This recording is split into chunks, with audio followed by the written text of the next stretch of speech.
Hey guys, what's going on? We're back on the live stream where... Dang, maybe we should have played Stellar Blade.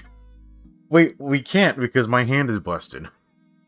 Yeah, guys, I was planning on playing Pragmata today, but yeah, my hand is busted. I've been working on some projects over the weekend and yeah, just doing some woodwork in the garage. And I haven't done any of this in years. Yeah, I have a bunch of expensive equipment in my garage for woodworking. I was really into that like 10 years ago, but I just kind of stopped for a while. And man, I realized how much I missed it. Man, this was really fun. Um, but yeah, I might be too old for this job. Yeah, too old. Like, oh, Zero's only 37. He's too old for like just touching wood. Uh, yeah, my hands are busted. Yeah, there's just a lot of like grip strength bullshit and sanding and yeah, just it wore out my hands pretty bad. I guess I have this like repetitive motion like injury like in my tendons or something. Usually it's bad when my blood sugar is bad, but I haven't been eating badly. In fact, my diet's been pretty clean, but yeah, I guess just having to hold on to stuff really hurt my hands. I should have used a clamp like instead, but I didn't, so that's part of what borked my hand. Yeah, everyone's making all those woodworking jokes. Hey, you want me to draw what? You want me to draw the underage girl doing what? Apollo says too much woodwork. Maybe says you played with your wood too hard. Yeah, like had that crazy kung fu grip. You know, Heavy knows what I'm talking about. But yeah, I've been kind of into doing this like for many years. I think I don't know if I can find it anywhere locally, but if you look on my DeviantArt,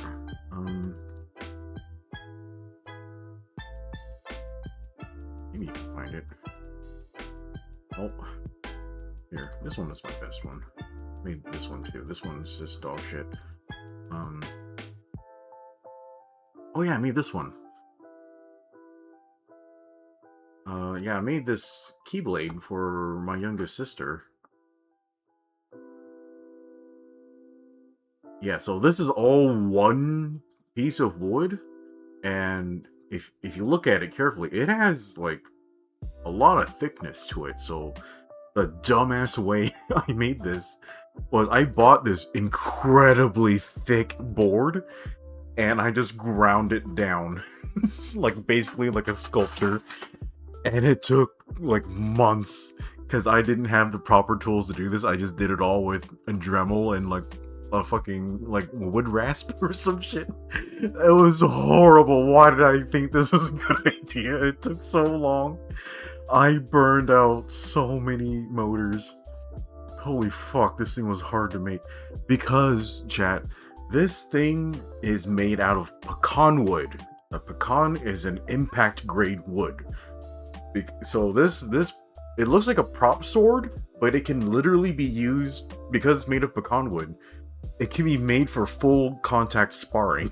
This thing is heavy as fuck. Like holy shit, it's heavy.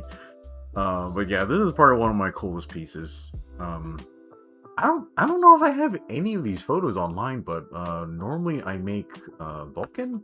Let's use.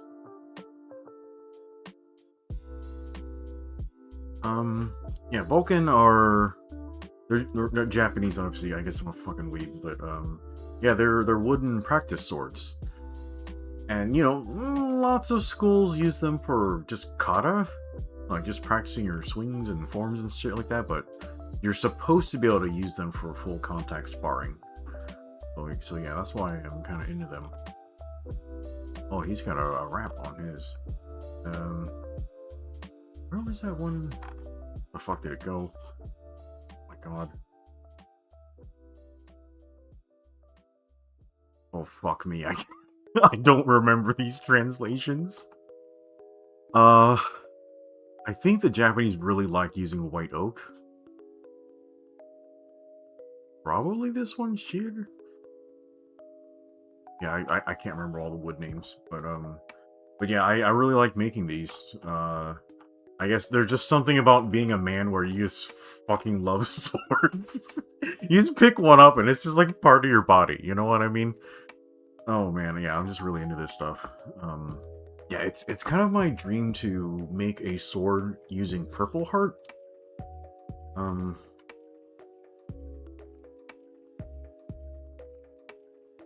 oh, people have done it already. Yeah. Holy shit. Look at this geometry. That's fucking crazy, dude. Holy fuck. Uh, what's this type of sword called? I think it's called a suburito. So it's like, it's heavy as fuck, so you can build up your strength. Yeah, so African purple heart. So it's made out of a type of really dense tree from Africa, obviously. And the reason why you use purple heart is it's basically the densest wood type on the planet. So when you make a sword out of it, it's incredibly heavy. So I just want to do it because it's rare. The problem with purple heart is that the dust causes lung cancer. So you really have to up your safety game before you start working with this stuff. So yeah, I'm not really at that level. God, this looks so fucking cool. I think I actually bought a purple wood board before. Yeah, it's like sitting in my garage somewhere, but so I bought a board, but I didn't do anything with it. I don't think it's purple heart though. It's something. It's like a different purple variety of wood. But yeah, that board is really pretty. I should make it into something. Yeah, so with my current methodology of woodworking, like it sure does make a fucking lot of sawdust. I spent like half an hour vacuuming my garage just a little earlier, but I'm like, I really gotta start working on the other things, so I just kind of stopped vacuuming halfway through. Right? Oh, Rex here. What's going on, man? He says, "Oh no, it's giving your garage lung cancer." Yeah. Unfortunately, I also go into the garage sometimes, so yeah, I gotta figure that out. You know what I saw, Rick? I should have taken a picture of it before I vacuumed, but yeah. So I've been using a belt grinder for like all weekend. The belt grinder look like. Yeah. So if you do woodworking, get this tool. It fucking makes your life so goddamn easy. I think I have a model that looks like this. Actually, I might have this model. Yeah, I think it's literally this one. Except mine's green instead of red. You can get this for just 120 bucks. Are you fucking me? Wait, I think mine's a little bigger than this. Yeah, mine was like 200 or 300. Yeah, so I have a belt grinder. And this tool, it basically does anything you want, like for shaping wood. Like, holy crap, it feels like cheating. Because before I got this belt grinder, I used a wood rasp. I just did this shit. Like, it's basically a fucking cheese grater. Like, I had to use this for the impact grade wood, and that's how I made this sword. Like, holy crap, that took like a month. Like, goddamn, that was horrible. So yeah, once you have a budget, just get you some power tools. Makes life so much easier. The problem with power tools is the cleanup is more challenging. But yeah, I got the shop back, so I really just need to make time to use fucking the vacuum. Yeah. Like I'm pretty sure my hands are destroyed from years and years and years of just using all these hand tools and no power tools. Fuck me. Yeah, I think a lot of it just might be maybe just I spend all my time like typing and just holding game controllers and stuff, and I really need to spend more time like doing like high grip strength type of stuff. Just gripping your dick doesn't count. I don't think so. Actually, my injury is on my left hand, which is my non-dominant hand. So maybe jorking it actually does increase your grip strength. I don't know. Has anyone done that research? Chat, show of hands. Are you more prone to injuries or grip strength injuries on your dominant hand or your non-dominant hand? Yeah. So I don't know. I was kind of using equal grip strength when I was like working this weekend, but yeah, my left hand is a lot more injured right now. So yeah, this is my coolest piece. Yeah, this is all just one giant fucking block. I forgot what. I think this also might be pecan wood. Yeah, the lemon I made. I won't explain this because it might was that phrase dox like the identity of my sister. Anyway, this is one I made for my other sister. Yeah, so oh, this one's cool as fuck. Yeah, so my other sister, the one that moved to California, when she was younger, she had this huge crush on Cloud Strife. I don't really see the appeal of that guy. But his sword is fucking cool, isn't it? Yeah, the Buster Sword is just so iconic, and I really love the... What is this sword called? It's called the... No. This one's the Buster Sword, the one they redesigned for remake. I was thinking of the first Tsurugi, which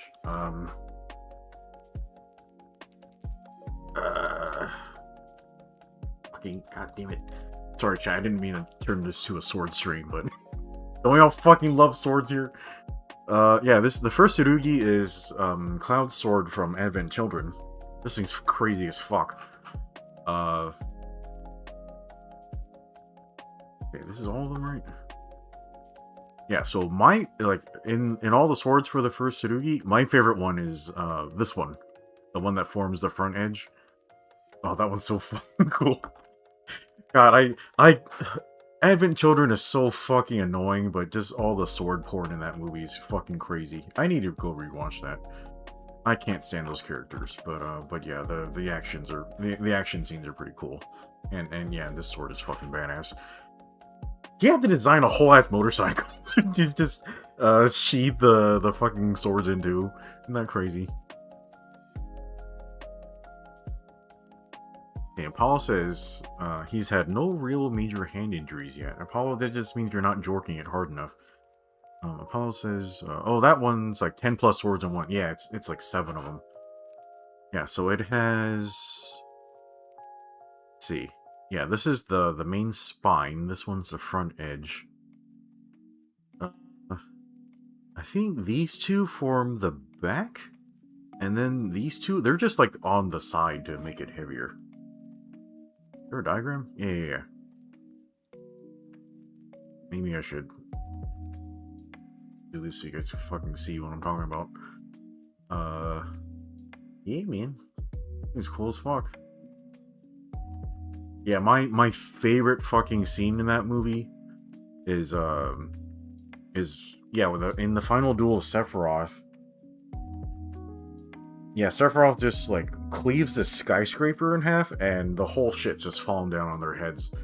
So Cloud is like standing below Sephiroth, and he's just, yeah, he has to like knock away all the debris from the skyscraper that's falling on his head. So at this point in the movie, he has the full sword combined, and what he does is he splits off the front edge, so he's dual wielding, and he just uses the two swords to slash through all the debris, and it's just like, this is the coolest shit I've ever seen in my fucking life. That scene is so amazing. Oh, yeah. I don't know, sorry, I'm just gushing. But yeah, man, I fucking love swords. It's like an insane passion, like I have, like, for, I don't know, just my artistic expression.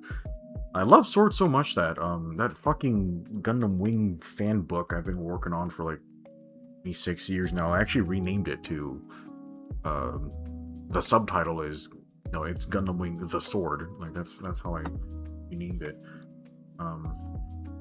So yeah, I'm working on one of these right now. Yeah, so, yeah, this one was for my youngest sister, this one's for my, second youngest sister. Yeah. Yeah, this thing looks really nice, doesn't it? Yeah, so I think, this is a... By the way, the Buster Sword is gigantic, but this one's a mini sword. It's only like 2.5, maybe 3 feet long or something. Yeah, so I originally I was gonna make her like a fucking 5 foot, 6 foot fucking sword or something, but she moved to California. I'm like, how the fuck am I gonna give this to her? So I made a teeny tiny replica instead, and so it's actually like a normal sword size for a regular person. But yeah, like the way I made this, like it looks really fucking nice. It turned out really nice. Um, so yeah, this is a pine board. Uh, this what type of board is this? I literally have this next to me. Um, this is poplar. Yeah, so poplar. The reason I bought this is they just sell it like as a thin board, so that's just why I got it. I gotta be honest, I don't think I like poplar. It like So I used a stain on this, and the way poplar stains, like, it just looks different from pine, and poplar looks really shitty when you stain it. Like I should have used a primer, but I didn't because I'm retarded. Um, yeah, so I did like a cord wrap, and yeah, this is the first time I've ever tried to do metalworking, and I don't think I'm cut out for it. This was incredibly fucking difficult. Yeah, so this was I don't even know how to describe this thing. So it was like some type of metal sheet, and I just had to like kind of fold it like over the wood and then glue it in place. And that was one of the hardest things I've ever had to do in my life. Metalworking is a lot more difficult than they make it look like on TV. Like, holy fuck. I think, like, I ended up having to actually just partially cut through it so that I could fold it properly. I thought, like, this thing is really thin, and I thought I could just bend it in place or something, like a hanger. It is not easy to do. So I literally just had to partially cut through it and then fold it. But yeah, that was difficult as fuck. Yeah, this is the same material right here. This part where I did like the rings over the wrap, this was so difficult that I actually almost gave up on it. Like I must have cut myself like 2 or 3 times by accident just trying to do this. But yeah, you can see all the marks for my tools. That doesn't look really good, but that was the hardest shit I've ever done in my life. I don't think I'll ever do that again. That was terrible. Oh yeah, and then these, what do they call it in Final Fantasy VII materia? These parts should have been different colors. I don't know shit about materia. Like I played Final Fantasy VII like back in high school or something. I played the original PS1, and I wasn't really into it. Like the whole time I was just like, I don't care about this story. I don't care about these characters. I just want to engage in the combat system and have fun. And it just felt like I don't know, I never got to the part where the combat system was fun, so yeah, that was a little disappointing. But yeah, the way I did this was, I think these are colored glass, and below it, I actually bought like this, like silvery reflective fabric or something, so that's actually glued beneath there, and then I put the glass on top of that, so hopefully it looks good. Yeah, it's got this really nice, like, opalescent effect. Yeah, that looks pretty cool. Oh, yeah, and then, holy shit, chat. These engravings on the blade, that was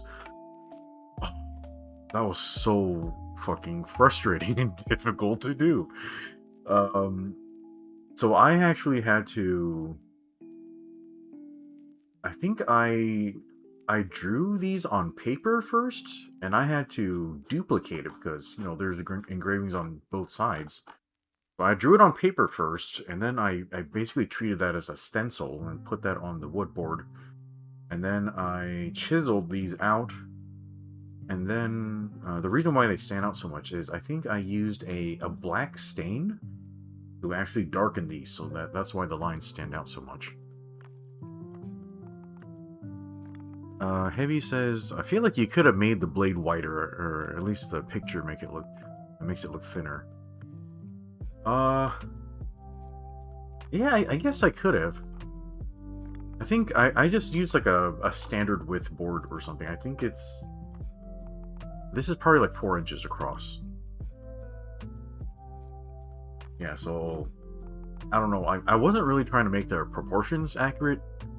Like, I was just trying to make it a practical, like, and practical size, and I just wanted the proportions to look pretty, which I think I accomplished that. But in comparison, um,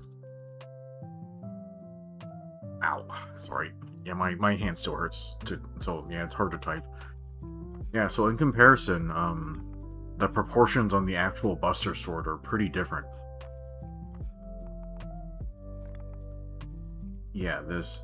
By the way, chat, the proportions on the sword are ridiculous. Like, I know it's iconic, but yeah, like, it's so goofy that you have a sword this fucking huge and the handle is so fucking small. Like, just come the fuck on. Like, that can't be right. Oh yeah, Ray is here. Yeah, sorry, I saw you in there. Like, I was in the middle of like a woodworking rant. So, yeah. So I understand the Buster Sword proportions are actually like this, but yeah, that's just not practical. Like, I guess if I had done the actual proportions, the handle would have only been like this long or something, and that's not right. Like, that's not even usable. You can't even hold it. You can't even really hold that and have it feel good in the hand. So yeah, this is more practical, human like proportions. Just and I just did it for fun. Which I gotta be honest, this thing looks really good. This one, oh okay, yeah. So these are actual Balkan, like just standard Balkan. Like I made these for my friend Michael. This one right here has to be my most beautiful piece I've ever made. Like, I cannot fucking believe how nice it looks. Just the curve on it was really nice.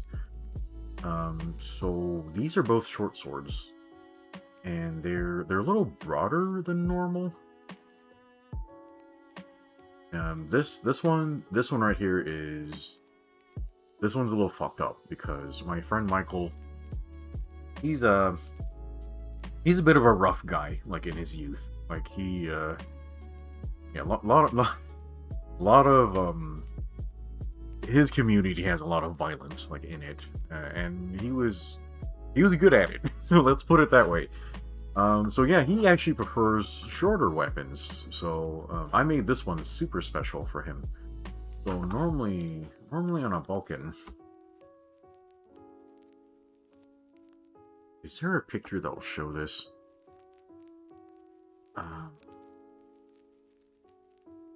You can kind of see it here. Yeah. So normally in a Vulcan, the front edge is like rounded and wide, because when you use it in full contact sparring, like you want your swords to hit each other and not chip or break or crush or any of that. And also, if you accidentally hit somebody, you don't want to kill them, so you want a rounded like front edge to avoid all that damage or whatever. For Michael's sword, the vice, it basically almost has an edge. Like, it has a very narrow edge. It is rounded, of course. But he said he actually swung this thing at like a cardboard box or something, and he said it actually slashed through the cardboard. I'm like, what the fuck? Like, first of all, Michael's very tall and very strong, so I'm just gonna attribute it to that. But I guess this thing it's pretty fucking sharp, like for a wood sword. So yeah, he claims that he actually slashed through a piece of cardboard with it. I did, like, the edge is narrower than a regular Balkan, but I didn't sharpen it. Like, it's supposed to be rounded. So yeah, that's pretty crazy. Anyway, yeah, so there's your sword rant. I'm working on something. Yeah, it's not done. I guess I'm done shaping it. I'm done with all the woody bullshit, but I'm currently painting it, which I'm normally very against painting swords, especially Vulcan, because paint chips and comes off. It's kind of pointless for a sword that's supposed to be in full contact sparring or whatever. But for this project, I have to paint it because it's gonna be a prop basically. And I guess you could say, oh, I could have painted this Buster sword too, but having it look woody, like I think this looks really neat. Like having it look wood, like have all the woody textures and stuff instead of having it be metal. It makes it really unique, like in my opinion. I think I called this, yeah, I named it the Pine Buster. That's such a cool name. Yeah, the Pine Buster. Yeah, I fucking love this shit, chat. Yeah, if my body weren't so fucking weak and brittle, I would do this stuff all the time. I was actually considering like kind of doing this stuff as a secondary source of income or something. But yeah, my hands they're just fucking falling apart on me. I don't think I can do this. Yeah, there was a guy. I think he was selling Vulcan that he made on Etsy. His technique for making these was fucking crazy. His pieces were gorgeous. Like, I don't know if I can really explain it to you guys, but he made some really interesting pieces. So the thing about Vulcan is you need like a really high quality board and a specific type of wood and all that type of shit. He had a really interesting technique where he actually took like three boards, like, and he cut them all really thin, and then he glued them back together using wood glue, and using this type of composite board, it actually like increased the strength of the wood like tenfold or some fucking bullshit like that. Anyway, yeah, so he did that first. So I guess if you do that, you have a little more control over the wood quality, and then if the wood like bends or something like that. Because I've made a Vulcan that's like 6 feet long or some shit, and there's a point where like they just start bending and stuff like that. Yeah, so he made a composite board. He cut the Vulcan out, and he cut it in a really interesting geometry. I don't know if I can find one here. He kind of used a octagonal like geometry. It's pretty uncommon. I don't think we'll see. Just scrolling through here.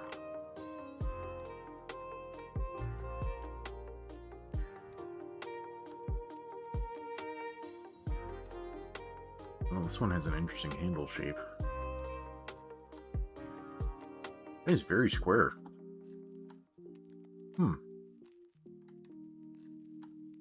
Yeah, so this is a rounded square, like or rectangle, like for the handle. I understand why people do these, but in my opinion, they cause blisters. They're a little rough on your hands, like if you're handling these things a lot, and it's a sword. You're supposed to be handling it a lot. Oh wow, yeah, this guy did a really good job, like on this tip finish. Yeah, on the first ones I made, I had this thing where I really wanted my swords to be pointy, but then that would cause them to chip, like right here. And I have a bunch of chipped swords because of that. Yeah, I feel like a big old dumbass. Yeah. Sometimes you just gotta learn from experience, right, chat?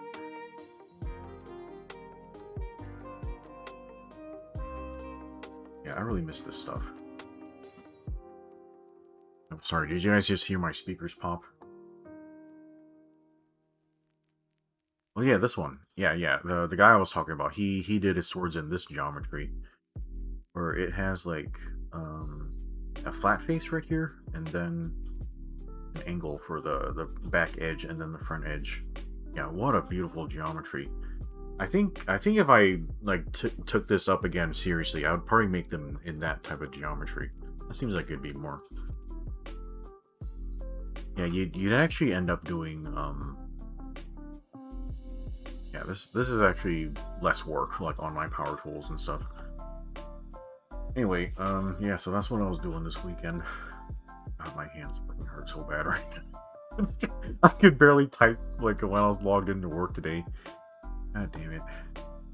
What a pain in the butt. Anyway, what did you guys do this weekend? Yeah, I'm in a big old hurry to finish up my bullshit because yeah, I was planning on working on this like towards the beginning of May, but then my sister like planned this super impromptu like Mother's Day trip to Washington D.C. So that's where I was last week. And man, that well, A, that was expensive, like, and B, it was like really time consuming. So that ate up all the spare time I had to work on my project. So yeah, like I was literally fucking scrambling to get this thing finished, and it's not even finished. I'm like mid-flight right now. So yeah, I finished all the shaping and sanding. So now I'm just on painting phase, and I've never painted anything before. I'm so fucking nervous. Yeah, just before the stream started, I I applied the primer like on it. Yeah, and I have a bunch of fucking primer on like that sprayed on my left hand, and I can't fucking scrub it out. I think it's oil based, so I think I might be able to get out with an oil or something.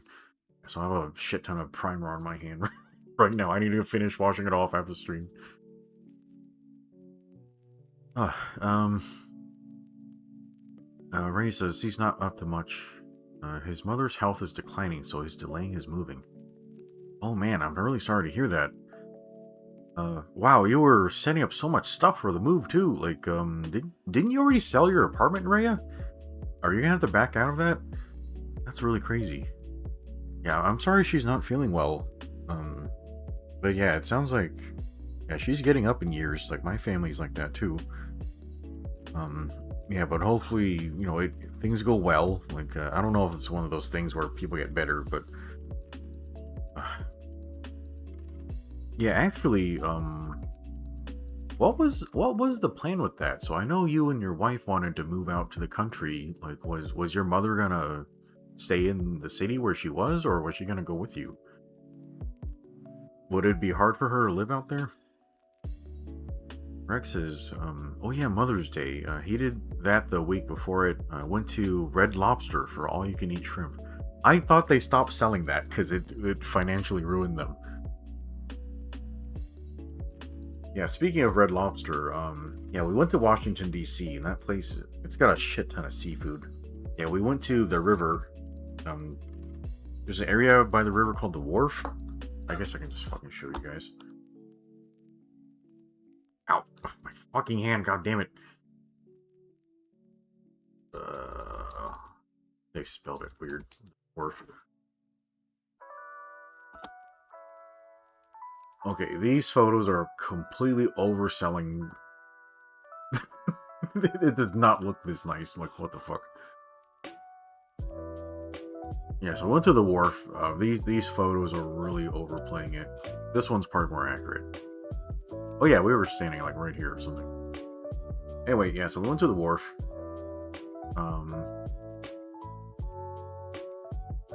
And yeah, we went to a seafood place, and I got a burger because, you know, I can't eat seafood. Not because I'm allergic, right? Actually, I might be a little allergic to some seafood, but not that I would know because I never eat it. Yeah, I just got a burger from there. It was okay. But the best burger I've ever had in my fucking life was from Red Lobster.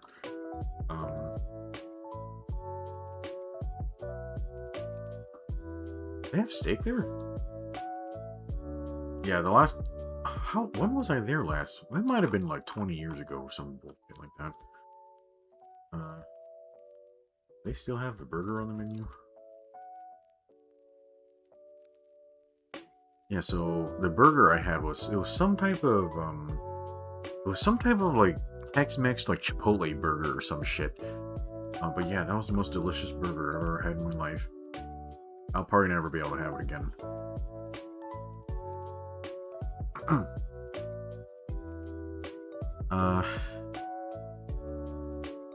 Let's see. Rhea says his mother was originally planning to stay in the city, but due to depression after hearing the news he's leaving, her health condition took a nosedive. Oh, it's spiritual. Oh, hey Daniel, what's going on? Yeah, we're discussing burger meta. Chat, what's the best burger you ever had? Yeah, I'm trying to, you know, I've made burgers myself a few times, but I can't seem to get it quite right. I still need to work on the seasoning. Maybe I need to do more onion powder. Like the last set of burgers I made were too salty. Maria says he'll find somewhere to rent so he can still fund the construction and oversee. He should give 1.5 years until his mother can formally retire from her job. She's still working? Man. She can't even raise her arms past her shoulder height. Can't even hold a tray anymore. Damn. Yeah, my mother gets like that. My mother is a hairstylist. Yeah, so some days where she's working too hard, like she can't lift her arms like anymore after. Heavy, that's terrible. Why would you say that? Alright. Well, Heavy's not getting into heaven. Well, we all knew that for other reasons, but yeah, definitely not now. What is that fucking sound? Sorry. There's a breeze in my office. Maria says his mother crashed out. Her life would turn boring and lose interest in living since she finds all people in the city empty. He'll take her with him to the country, but once he finished, he sees how he'll see how they can handle distance. Yeah. God. I mean, yeah, I can understand that response from your mother. That's a little fucked up. Why does she live in the city where she doesn't like anybody? Actually, Rhea, I never asked you this, but do you have any siblings, or is it just you?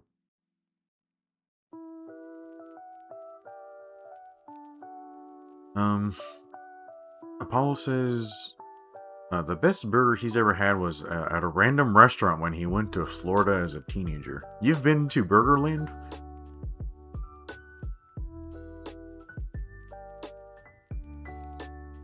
Ray says all of his siblings died when he was small, and he's the only remaining son.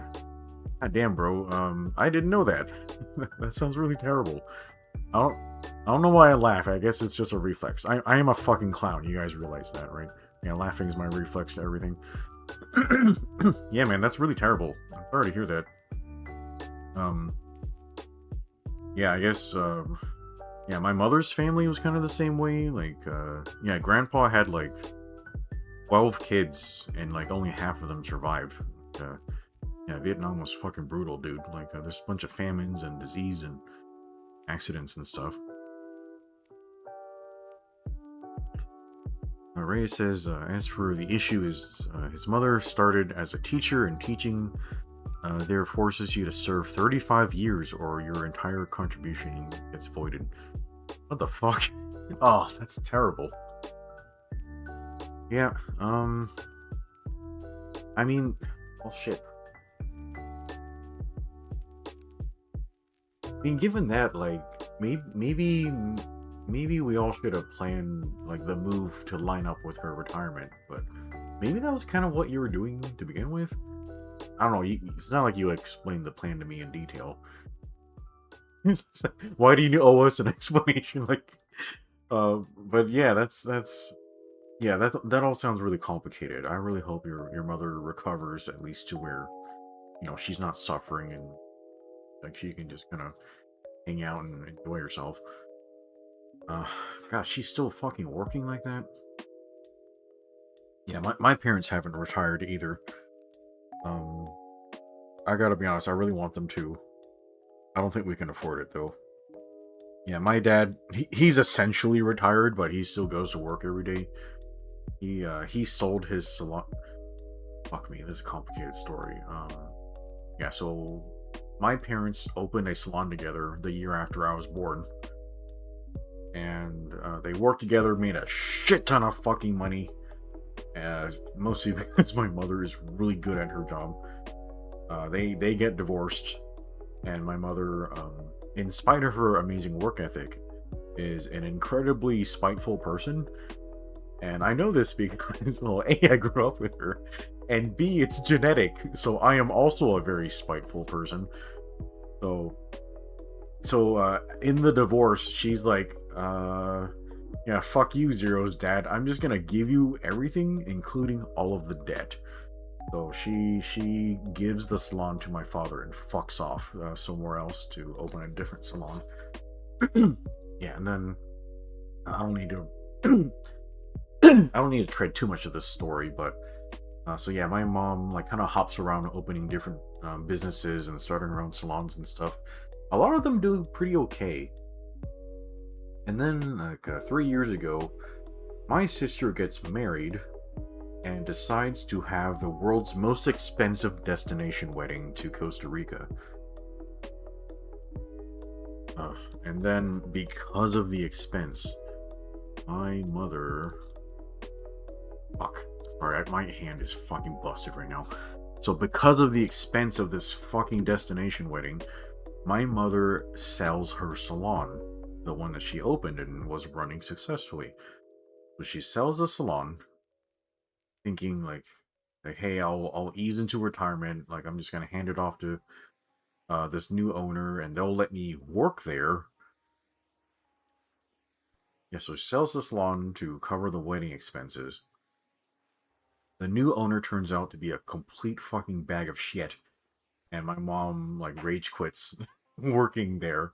She just hands off this entire business she built up for basically like no money.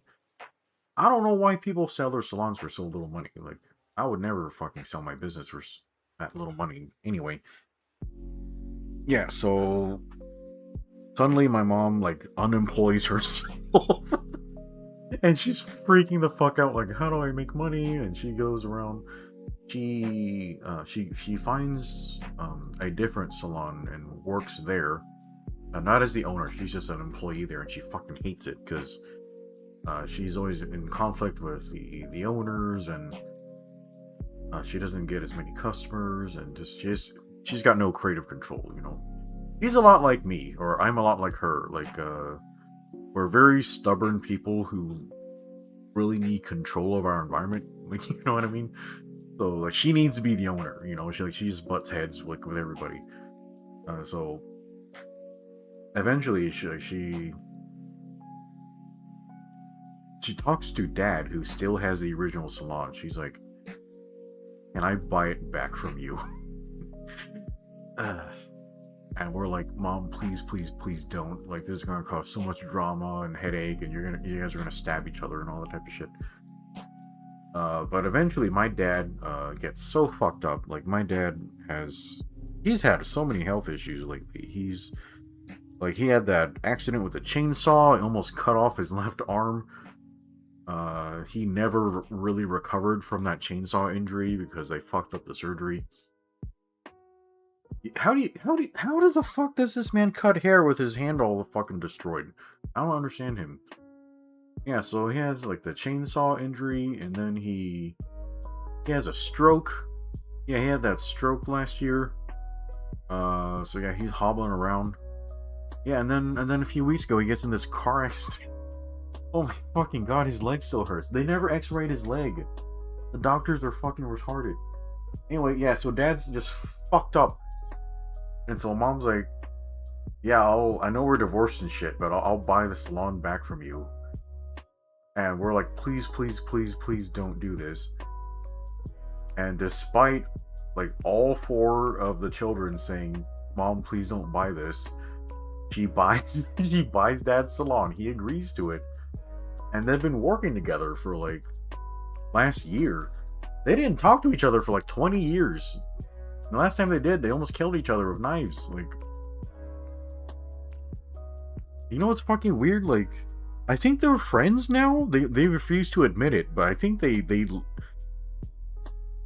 still don't quote unquote talk to each other, but they talk. Vietnamese community is really gossipy. Like, so they talk to their customers while they're cutting hair, but they say the things out loud they want the other person to hear. God, my family's all drama and bullshit. God damn it. Oh god.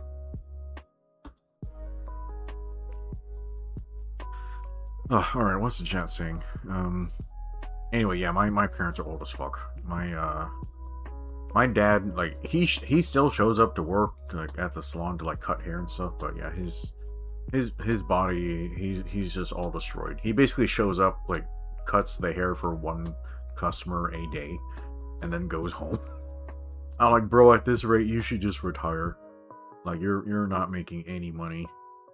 And then, I think the reason why he goes to work is Dad does not want to be home. I think he has like a patience threshold for hanging out with his girlfriend or something. Yeah, so he just doesn't want to be at home. And then my mom can't retire because she's a fucking workaholic. And also, I think my sisters fucked up their finances, so they can't really support themselves right now. So I guess mom's just kind of taking care of them. That's not good.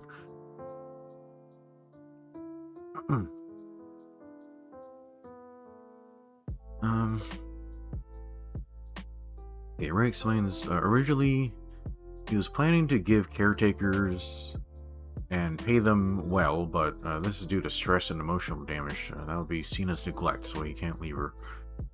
Yeah, man, I know sometimes there's not a lot of choice in just getting people to look after your family for you, but I don't know, like, usually there's not really anyone else who's going to do a better job than your own family to take care of people, because you're the people who care the most, you know? I mean, not that they're all professionally trained and stuff, but yeah, as my parents try to figure out their retirement, like, I mean, I'm okay with financing, like, all that, but I don't know if I would let my parents live with me, because I'm really independent and I need my own space and stuff. And then I just know that I'm a really bad caretaker. Like, that's just not really in my personality. Like, especially because I get really squeamish, like, just touching people, like, even people I love. I know this is a really shitty quality, but yeah, I'm just like really autistic, I guess. But yeah, I don't think I'm a good choice in caretaker. Like, I'm really attentive and like smart, and I make money and all that type of stuff. And I guess I'm strong. I can lift whatever bullshit, but I don't know. I just don't really have like that caretaking, like, just like dimension to my personality. So I don't know. Yeah, I don't really have a good explanation for this like squeamishness that I have, but like, the only person that I'm okay with like having like human contact with is like would be like my significant other or something. Like, they're the only people that I don't feel weird about touching, but literally everyone else, like, I can't stand it. I don't like hugs, I don't like handshakes, like, just any of that. This wigs me out.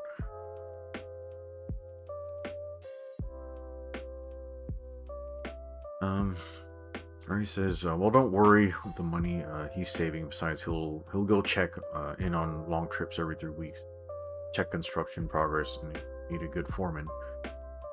It's kind of why he needs to stress out Whaley and Gotchas now. Speaking of, oh yeah, you need to go do the Star Rail stream. Yeah, Ray, like, I guess you probably ran off already, but yeah, good luck with all that. That sounds complicated, but well, yeah, hopefully Star Rail goes well, and definitely I hope things improve for your mom.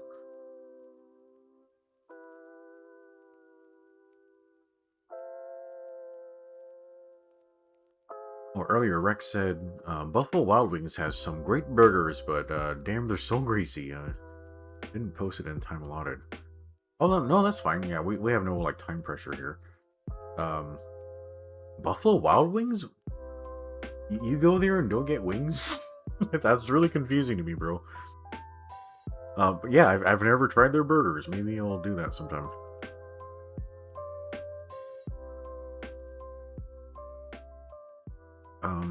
Heavy says he sort of has the same issue with squeamishness. You get used to it, though he still leaves the changing to the caretakers. Ray says, yeah, thank you, Ray. He says, hope you get an idea for the Ragnarok thumbnail. Yeah, I usually try to keep my thumbnails pretty secret. I really don't like working on them on the streams because, like, I don't know, I want to surprise people, but yeah, I don't know. Yeah, what are you guys thinking about Endless Ragnarok so far? Alright, it's really hard to type right now. My fucking hand. Um, yeah, everyone's hype as fuck.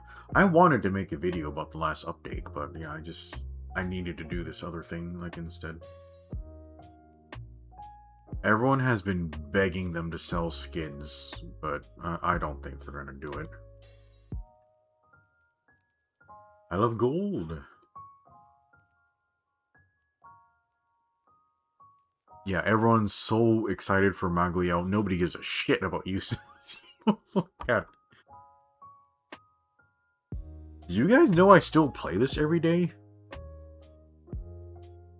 Like, I know we're not streaming it right now, because we're kind of just in between shit, but yeah, I still farm Behemoth, because I don't know why, I'm trying to pull my luck and get, like, a War Elemental Plus or something, but the drop rate is retarded.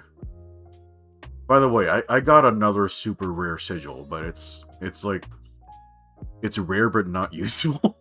So, god damn it! Oh, it's so annoying. Yeah, I want War Elemental Plus or Supplementary Damage Plus. God damn it. Maybe it says too many hags. Is it age that's important, Heavy? Like, I don't think we should discuss this on stream, but is it the age or is it like the height that you're into? What do you think about Magliel? Like, is she like she's, you know, that stature, but is she too old? What do you I don't know. What's your opinion on Harvins? Yeah, I don't know. I don't really understand these potato races and stuff. Like, what do you call them? Dwarves? Yeah, I was never into dwarves. Like, I'm always like, what? They're short and chunky, like, and hairy. Like, yeah, man, I'm not into it. But yeah, I don't know, bro.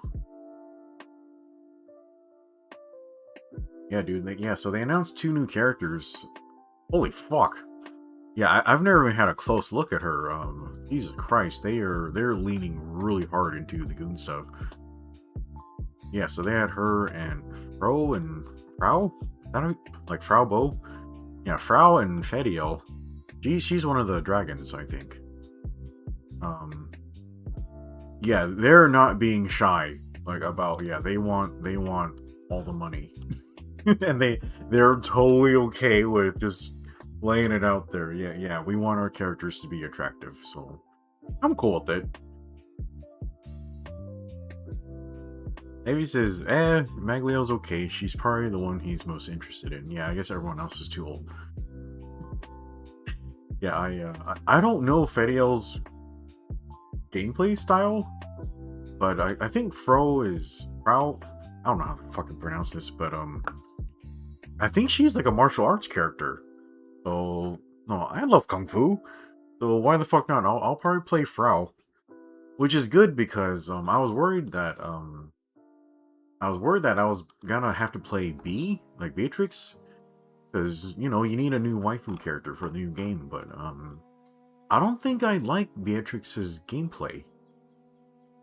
It's a little it's a little simple, like, for me. Like, it feels like you're not really working towards something. So yeah, I personally didn't find it very fun. She feels similar to Catalina. Personally, I actually enjoy Catalina more than Beatrix. But yeah, I'm glad I don't have to play B. Yeah, so I'll probably play Frau. Maybe says he was kind of hoping for a playable Lyria, to be honest. Really? That is a really interesting idea. That'd be kind of hard to do because Homegirl, like, literally has no combat capabilities. I don't think Homegirl can. Her arms are so thin, Heavy. I don't think she could even lift like a gallon of milk. But yeah, if she were like something like a puppet character where she just used summons, like, that would make a lot of sense. But I gotta be honest, I don't think I've ever really heard of her doing combat in any of the other games. That would be a cool idea, though. Yeah, she just does summons and she lets them do all the work. suppose she could function a little similar to oh crap, maybe a little like Fairy. I guess Fairy's kind of technically a summoner too.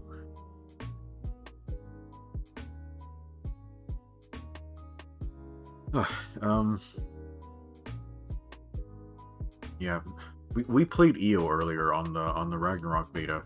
I think Io is very pretty. She's too young, of course. But I did not like her gameplay.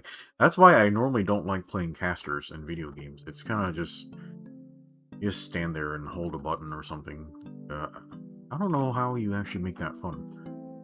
I don't know. Have you guys ever played any casters you think are fun? I know, like, there are lots of casters in the Tales games, and they're like, you do lots of crazy cancels in Tales games, but I don't know. Actually, I think the latest Tales game, or the newest Tales game is this then. I think they're, like, releasing some type of definitive edition or something, and... What was it? Like, why... People need to stop doing that. You need to, like, release a finished game, like, when it's done.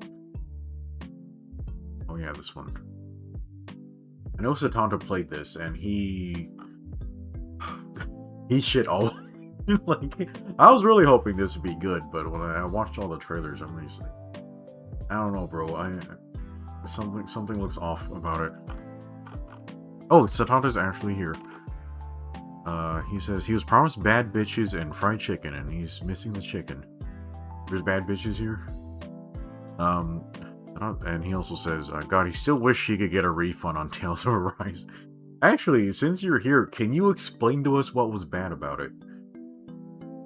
Like, for me, like, I know this is a fucking stupid reason to not buy a game, but for me, it was... this character, like, so he has, like, this smoldering sword, and his whole shtick is, yeah, this sword is literally made of molten magma bullshit, and I can't feel pain, so that's the only reason why I can use this weapon. I don't know why this isn't torching his hand off. Anyway, yeah, so he has this smoldering molten sword thing, and he sheathes it by putting it on his back or whatever. Right here, I guess. So... This is kind of unusual for a Tales game, but this Tales game has swimming. And this bro, he can actually swim through the water, and he has this molten sword on his back. And there's no water physics. Like, he has his molten burning sword in the water while he's swimming, and there's no steam, no bubbling, no nothing. I'm like, okay, that's clearly a detail that, like, I know it's a detail, but come on, you should have done that. Like, you should have done something, but they didn't. I'm like, okay, like, if they don't want to do some really obvious detail like that, like, I don't know if I'm gonna be into it. But this might just be me being incredibly unfair. But yeah, despite me deciding, yeah, I don't think I have time for this. I was hoping it was going to be good, but I guess it wasn't. Satanta says, it has no multiplayer. Fights are less about skill and about doing combos, while enemies are just meat bags. Oh.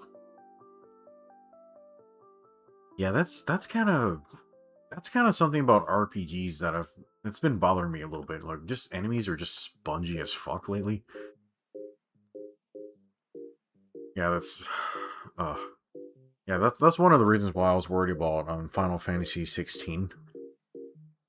Like, just things are just so fucking spongy until you do like stance break or whatever, and then you can kind of do damage.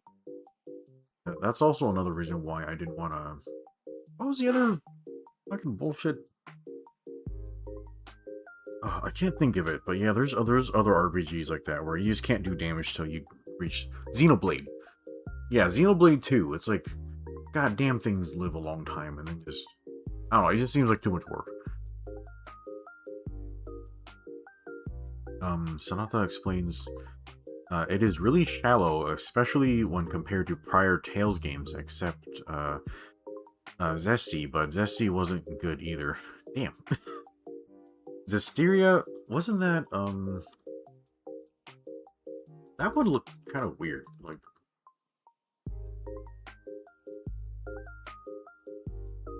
I gotta be honest, like, this game, the opening sequence for this is fucking crazy. It's great. But, I looked at these character designs and I'm like, what is with Bro's poncho? Like, that's a little weird.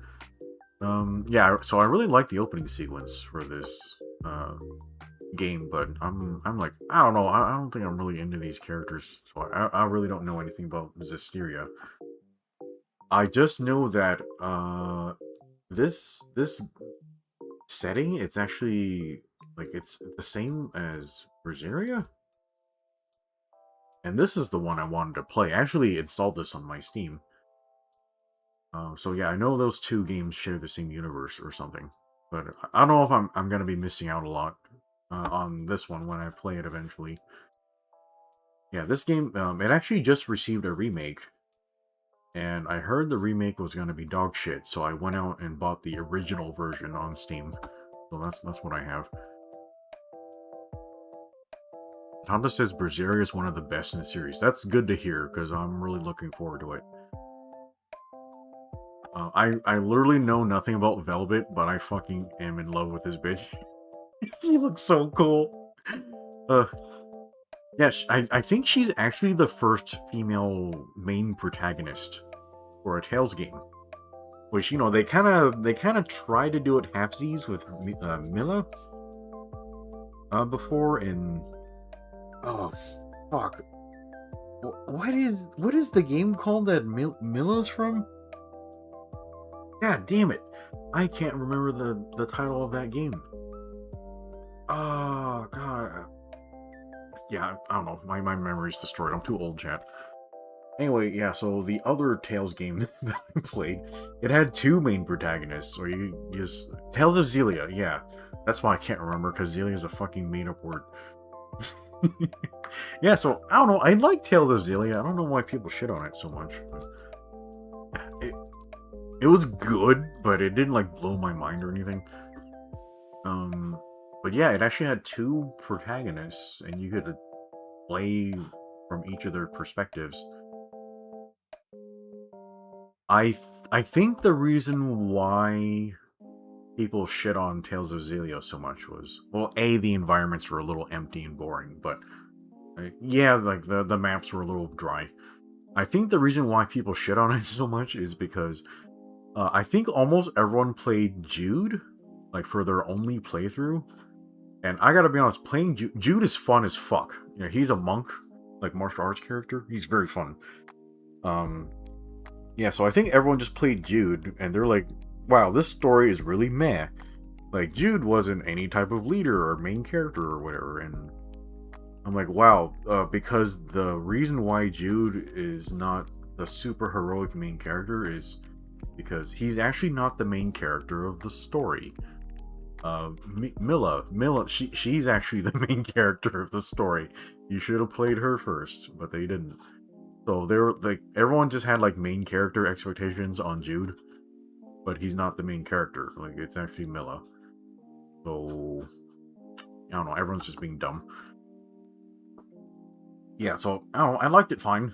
I think I got like halfway through my Mila playthrough, but I don't think I ever finished it. And I never really played the other characters, but yeah, Jude is fun as fuck. Yeah, she was really cute. Of course, am I gonna spoil it? I don't like Alvin. Because I had my suspicions, and then, yeah, I'm always right about that shit. You know, it says, the fuck is Tales of Xillia? It's just like an action RPG or whatever. I liked it fine. I thought it was really pretty. Yeah, it had a sequel, which... Fuck me, did I buy the sequel? I may have. I don't know. Fuck, I can't remember if I bought it or not. I need to go check. Is it on my shelf?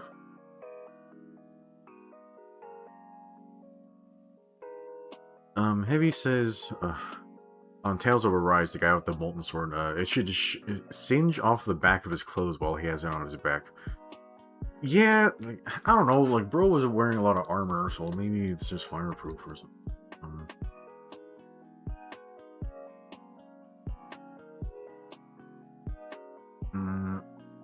Yeah, it looks like metal plating right there. They got any other back shots of this guy? Chat, what does back shots mean? Everyone keeps saying it, but nobody explains.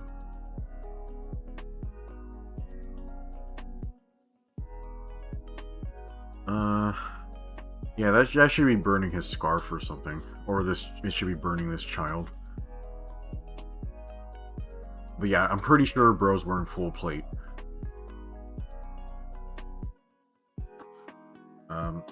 What is going on with his fucking hand, like?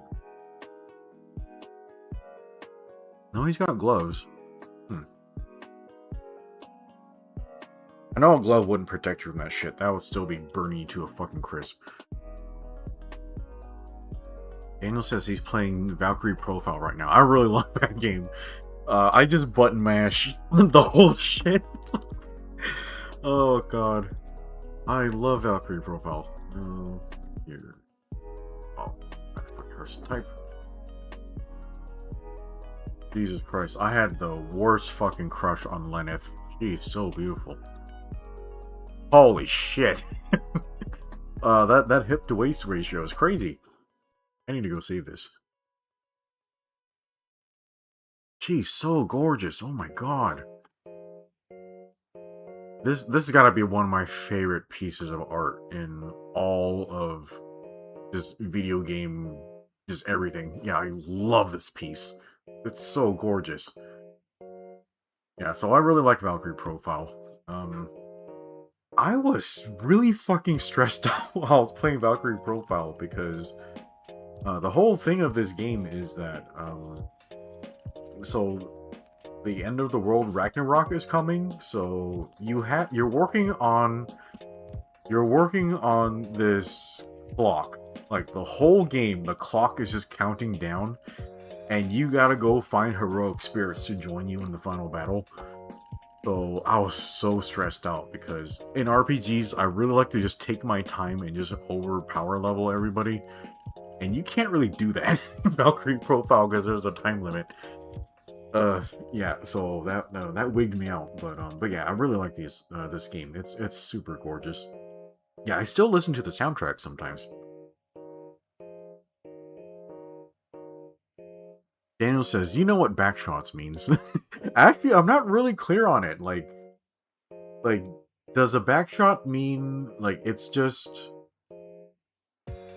Is it just like, are you shooting a load onto their back, or does it just mean like you're hitting it from behind, or does a backshot just mean you're looking at their back? Like, I'm actually not sure, so if you guys can explain it to me, that'd be great.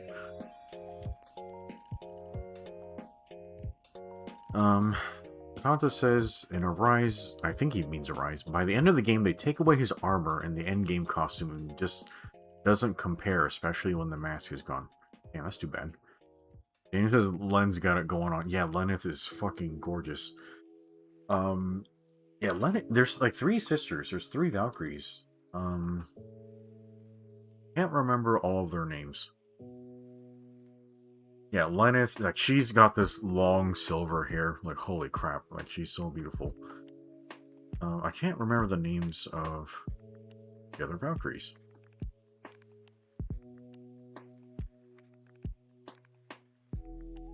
Oh, okay. Yeah, there was a new Star Ocean game, and then nobody talked about it. Jesus Christ, chat. I feel so sad for Tri-Ace.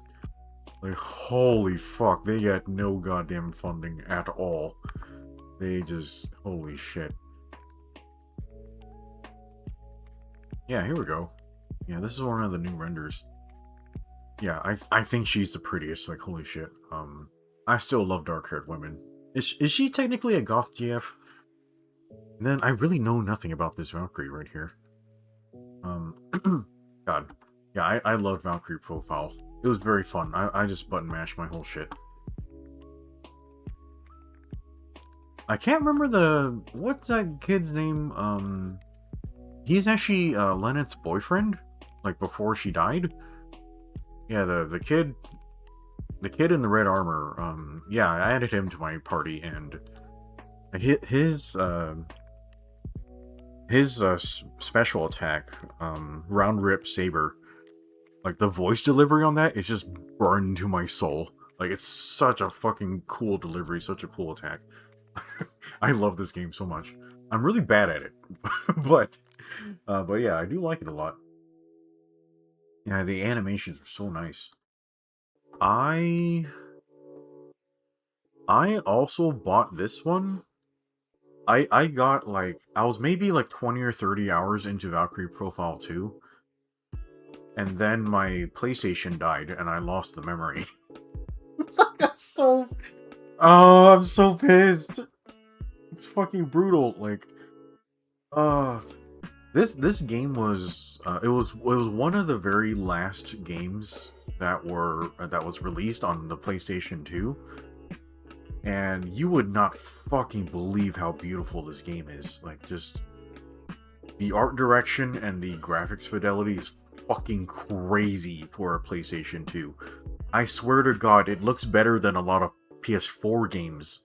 I cannot believe how good this game looks. It's nuts. I just need to show you guys or something, but holy fuck. Yeah, I don't know, dude. I don't know, I liked what I played of it, but my problem with like Valkyrie Profile 2 is just so it transitioned to being like a 3D game, like 3D graphics, but you know, you're running on a 2D plane. Just the animations weren't the same. Like, just the 2D sprites in original Valkyrie Profile, just they were just animated so smooth. My favorite thing was just Lennon's running animation. It was so fluid, like she moved like water, you know, like just it was gorgeous. And then this lady, she's the main character of 2. Her running animation looks terrible. Like, it looks like she has like a wooden rod for a spine or something. She moves terribly. So that was like, just the contrast of that was just very hilarious to me. But yeah, I like the game because it was just so gorgeous, but I never got to finish it. Maybe I should do that. Oh, there was a greatest hits version. Yeah, I think I had this version on the PSP. Was that? Yeah, it's this kid. I can't remember his name. Yeah, this is Lena's boyfriend before she, you know, passed on and became a Valkyrie. Daniel says, Valkyrie Profile just has magnificent art. Yeah, it's fucking incredible. Yeah, they don't really make them like that anymore.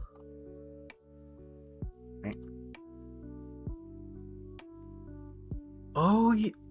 There was a Valkyrie Elysium? Yeah. Was this the game with, the African-American Valkyrie? What? Yeah, that was weird. Yeah, Square Enix, they're... Oh, sorry, my hand. Yeah, so... You know, I love Valkyrie Profile, but I didn't want to touch this with a 10-foot pole. It seemed cool, but it, like, needed more funding. Yeah, here's the Valkyrie from the Bronx. Brad, they're supposed to be like Nordic or something. What's going on here? This design is cool as fuck, but I don't know, just my brain won't let that shit go. Like, I know this makes me a huge piece of shit, but yeah, what a cool design. What are you guys doing?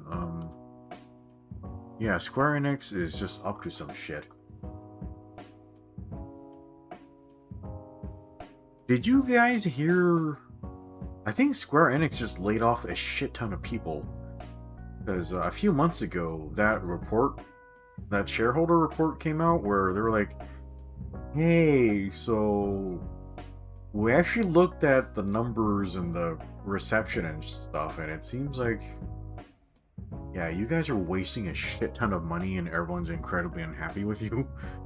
And I think the fallout from that report is happening where Square Enix is just firing hundreds and hundreds and hundreds of people.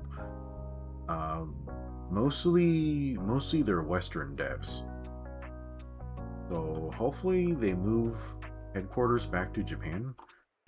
But yeah, I really don't know a lot about the situation yet. It's like really, really recent.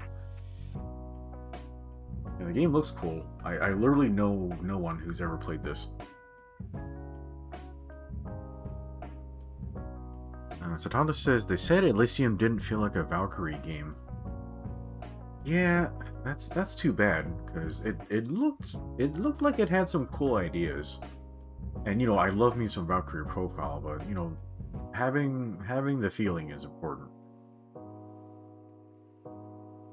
Satanda says, Square Enix needs to take a page from Capcom. They do. Yeah, Capcom, I gotta be honest, like they kind of fell into the diversity trap also. Like I feel like Capcom is successful in spite of it. Because they're not leaning as hard as Square Enix did into the woke stuff. I understand that's just some people's ideology, but ideology is not good for selling games because you know people are just trying to let their hair down and unwind after work, you know. So I don't feel like you should be using people's free time and people's artistic expression to just hold people hostage with your politics. And I get it, you believe in shit, like I do too. I have my own politics, I have shit I care about, but I'm not gonna like waterboard everybody with all my bullshit. And you know, if I want to, you know, put that stuff into art and stuff, I'll put it into my own art instead of corrupting a different company and forcing them to do it. You know what I mean? Because even my my Gundam Wing fan book, like it has like it's got a little bit of like a little bit of the backbone of the story is about male disposability, because you know the character Hiro Yui, like kind of his whole shtick. Yeah, maybe this will be a good transition to actually working on some of our artwork today. But yeah, kind of his whole shtick is he's the perfect soldier. And you know, when you act like a fucking robot or machine, like basically like his whole thing in Gundam Wing is my life isn't worth anything, and I have to be ready to throw my life away at a moment's notice for the success of the mission. And you know, I guess that's fine enough for a soldier or a tool, but um, he's not just a soldier or a tool, he's a person. You know, and you can't really have a life if you think that your life is worthless, you know what I mean? So for my book, I'm kind of exploring that theme where I want Hiro to be able to find the value of human life, like including his own life. And yeah, that's a really difficult like exploration, you know. And in a sense, you can kind of say that it is a little bit political, because what's the dominating force of our culture recently? It's been feminism, you know. Like literally every institution on the planet is just controlled by feminism and girl power and all that type of shit. And like I don't know, like what about, you know, men's problems, or like the value of men's lives, or like the kind of problems that they have that are eating them? So you know, my book kind of talks about a lot of that stuff. So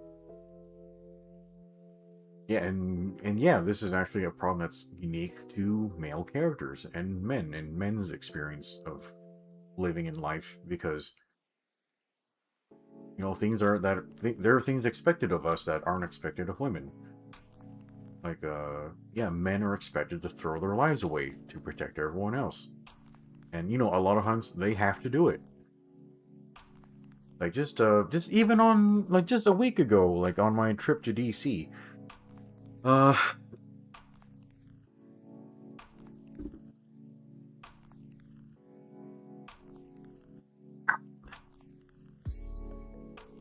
I don't know if you guys know this.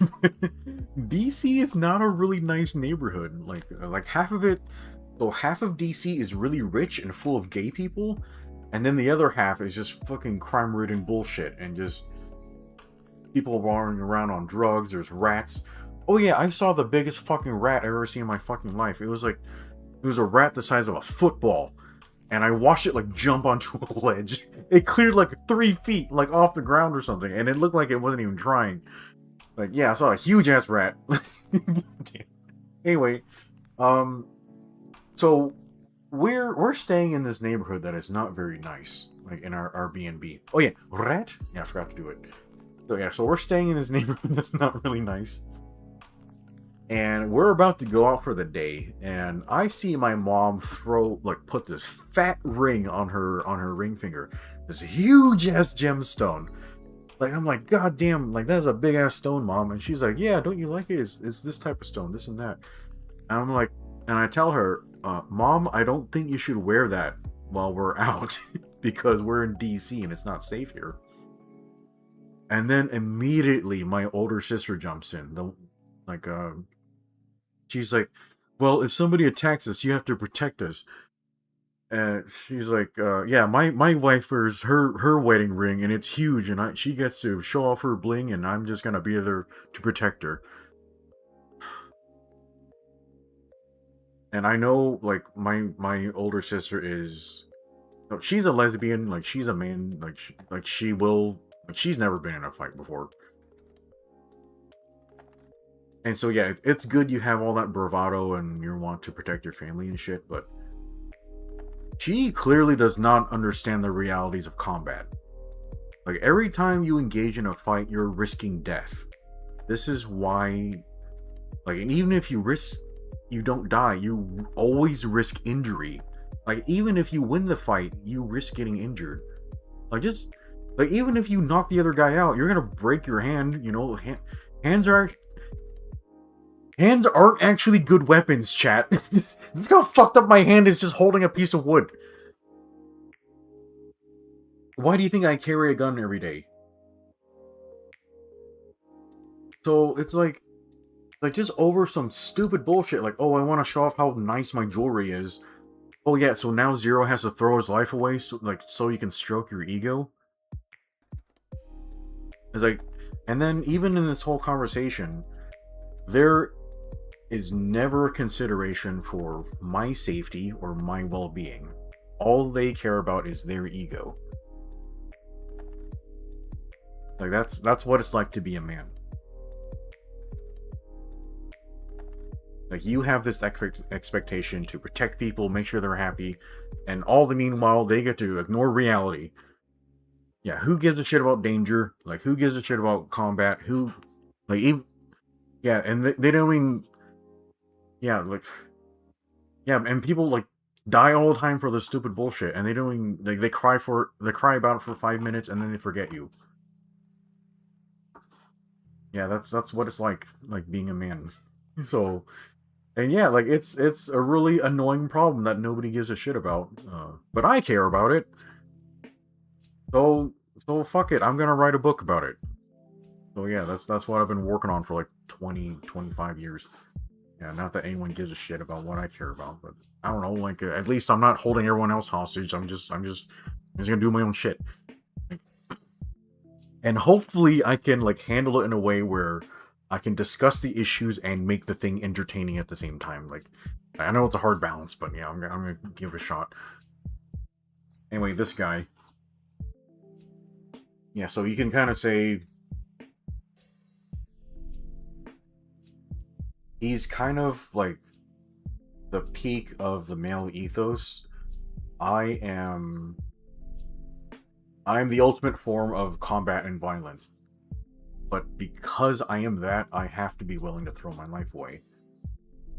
But like, if I view myself this way, how is it possible to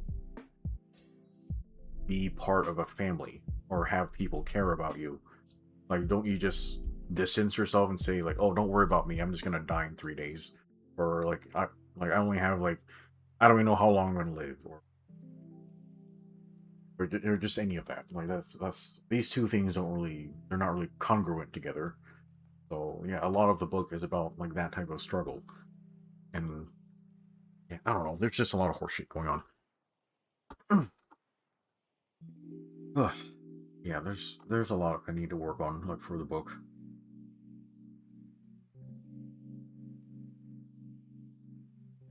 Did y'all hear they had said they're trying to make some new Gundam Wing animation, and like, is it a movie? Is it a show? They said it wouldn't be short, and I am worried.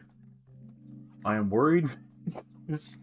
It might be Frozen Teardrop, and Frozen Teardrop is dog shit. Like this, the writing is not good. Uh, yeah, I don't know, and yeah, and as soon as they release something new, it's essentially gonna invalidate like my work on my book. But you know, whatever. Like it's already non-canon with Frozen Teardrop. Yeah. By the way, Heavy, I, I, s- I, s- I read that like anniversary book, that anniversary manga that you had posted the link to on the Discord, and yeah, it was really good. Like the art was gorgeous, like in that book, and I really liked the section on Wu Fei. Yeah, that was really good writing. And then Duo showed up, and it became really boring because Duo is the most boring character in Gundam Wing. So, yeah, he gets way too much screen time for like no reason. But oh well. Satana says, "Wait, they can't do that. Rats are a New York thing. You can't take that from us."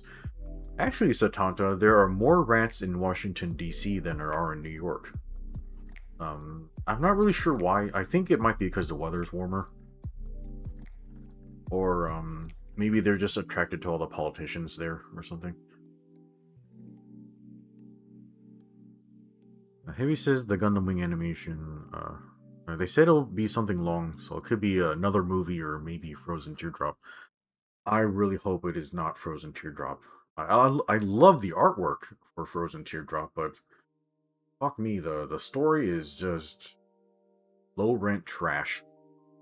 Like, oh, like here's all the next generation of characters who look and act exactly like their parents. Like, fucking rolling my eyes. Like, I know I spent like hours on the stream just explaining how I'm exactly like my mother and all that type of shit, but it just feels like bad writing. It's like if you just want to use the same character tropes and appearances again, just use the same characters. Like, who gives a shit? Like, it's only like 15 or 20 years in the future. Like, okay, like I'll watch a show about 35-year-old Hiro Yui. Who gives a shit? Just write it like that. Like, you don't need to do next generation stuff. That would be goofy. Heavy says they still haven't updated the manga. It feels like they forgot about it. Oh yeah, they sure did. I would really like to see a continuation, but maybe they're saving all their calories for the new project. By the way, chat, I think I found out the reason why we haven't seen any mechanical design for Frozen Teardrop yet. And it's actually because Katoki says, "Hey, I'm not gonna do mechanical design for a light novel. Like, I'm not gonna actually hammer out something until you A, make a manga or an animation. Like, until then, you're not gonna get anything because, this is way too much fucking work for no gain. Like, think about it. Like, has anyone bought model kits for a light novel? Like, not really. I know you can, but yeah, like, you're just gonna get more sales if you have an anime or a book. So yeah, Kotoki's right. Like, he's not gonna make anything new until like they actually commit to some shit. Yeah, yeah, I agree with him. By the way, Kotoki lost his fucking mind. Like, have you seen the uh fucking him? Um,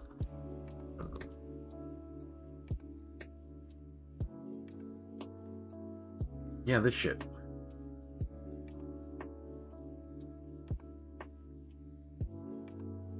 This is Kotoki's line art for the Snow White, and it's like,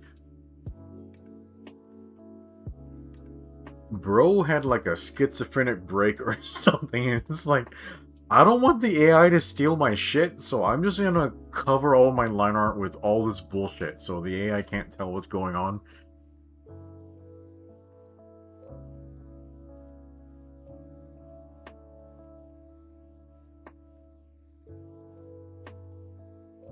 Yeah, Heavy says it would be nice for them to finally show the Frozen Teardrop main Gundam designs already. Well, you're not gonna get them, Heavy.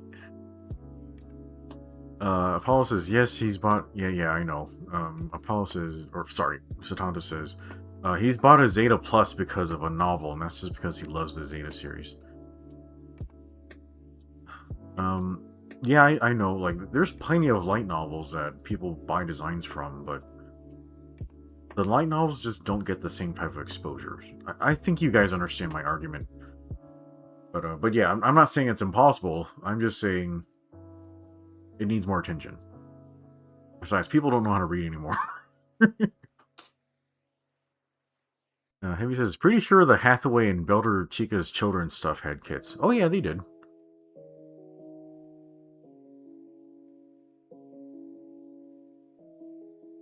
Someone says, this is never getting animated, Rawful. Yeah, this is a lot of moving parts. This would be incredibly difficult for hand animation. I gotta be honest, chat, I kind of miss the hand animation for mecha anime. You guys have seen my activity on the Discord. I've just been posting a shit ton of music videos there with all the old like mecha anime AMVs and shit. Yeah, I've been binging that stuff, and I really miss the hand-drawn animation. There's just something different about it, you know. I kind of want to re-air Breakblade or Broken Blade. Sorry, chat. I am gonna wince every time I type something. Yeah, we watched this together on the Discord already, and it was fucking good, wasn't it? Like, just the animation was crazy as shit, and I just wanted to watch it again. Yeah, this show was yeah, pretty incredible. Could have used better story and characters, but you know that's okay. You can't master everything. But goddamn, I really missed the hand-drawn animation. Yeah, it's pretty likely everything's gonna go CG.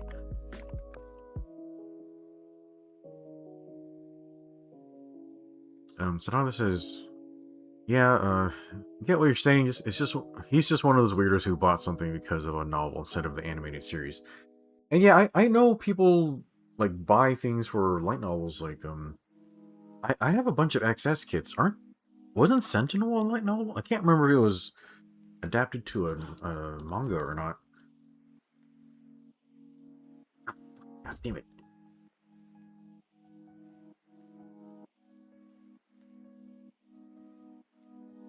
Or manga?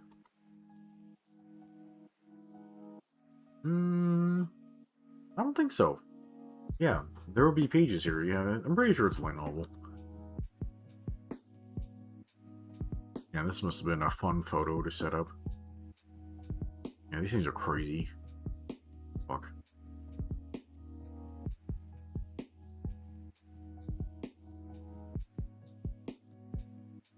Amy says he thinks Sentinel is part of a magazine. Yeah, I think I think that actually might be one of the reasons why it's hard to do a Gundam Sentinel adaptation, is because they kind of fucked up the ownership rights of Sentinel, because it feels like it's a little unclear if Sunrise owns the rights to Sentinel or if it actually is owned by the magazine it was published in. So I think that might be one of the reasons why they're hesitant to animate Sentinel, which that's a really shitty reason, but it makes sense. But yeah, fuck you, Sunrise, just pay for it. You know, whatever.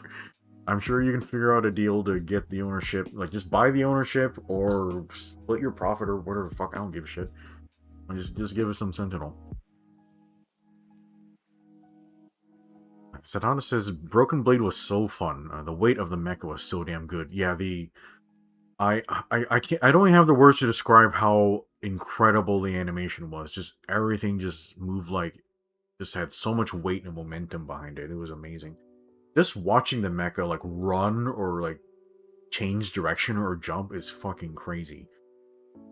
Yeah, like, and that's kind of the that's the kind of the complaint I had about Hathaway movie 2, is because all of the fucking 3D models and shit, like,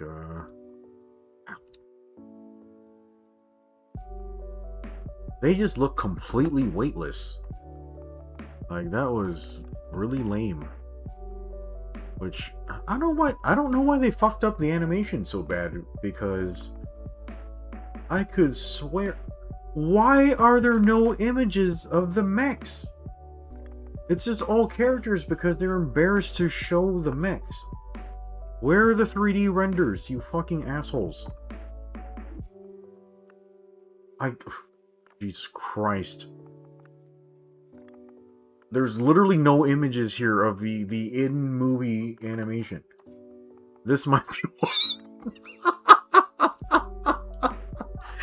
literally the entire movie has the lights off because they're embarrassed to show their work. I'm so fucking frustrated by this shit. Yeah, so in Hathaway, I guess movie... You know what? It's been such a long time since I've watched the first movie. I can't remember, but... Yeah, so in the first movie, you can't see anything because all the lights are off, and it's the same thing in the second movie. But there are some scenes where they're sailing in the daylight, and you see some mechs like being moved around on cranes and stuff, and they move like they're completely weightless. Like they don't have any like momentum or inertia, and they're like completely solid blocks. Like they don't have any wobble or wiggle to them, like at all. And mechs shouldn't move like this. Like just all the different parts should have weight, and they should like wobble independently of each other and stuff like that. Like just it's not right. Like holy crap, you guys are Sunrise. Like you should know how this works, and they're just not doing a good job. And what's weird is like, why are they dragging their feet on this? Because they made the Gundam Seed Freedom movie, and that was fine. Like, it had CG, like, Gundams and stuff like that. It was fine. Oh, fuck. Yeah, it had a bunch of CG mechs. And they look great. Yeah, look at this. I'm pretty sure this is one of the renders. Yeah, they did perfectly fine with this. Like, it moved well. I mean, like, the very first, like, opening action scene, you could tell, like, they were a little new at it. But eventually, like, it just looked natural. Like, it looked good. So, is it the same studio working on all this stuff? Because I have a weird feeling it might not be. It's like, how the hell did Sunrise produce this movie, and it was fine, and then they made the Hathaway movies, which they're like not doing a good job with the CG mechs? It's just so bizarre to me. Yeah, and then they also did a bunch of Code Geass anime. They have CGI mechs, and those look good, I think. I haven't seen Akito. Like, it's fucking impossible to find a Blu-ray of that. Holy shit. And then I recently watched Rose.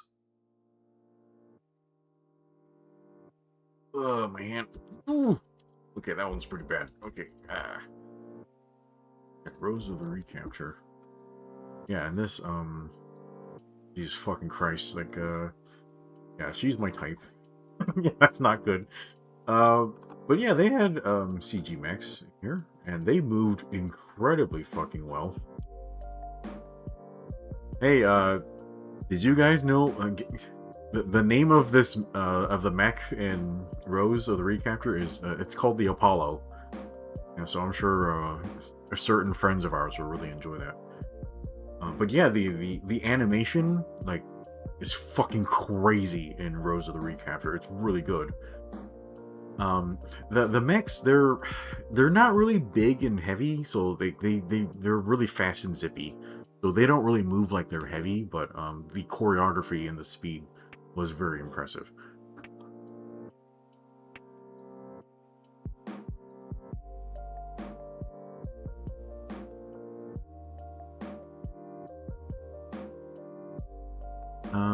Apollo says the first battle from Seed Freedom looked fantastic.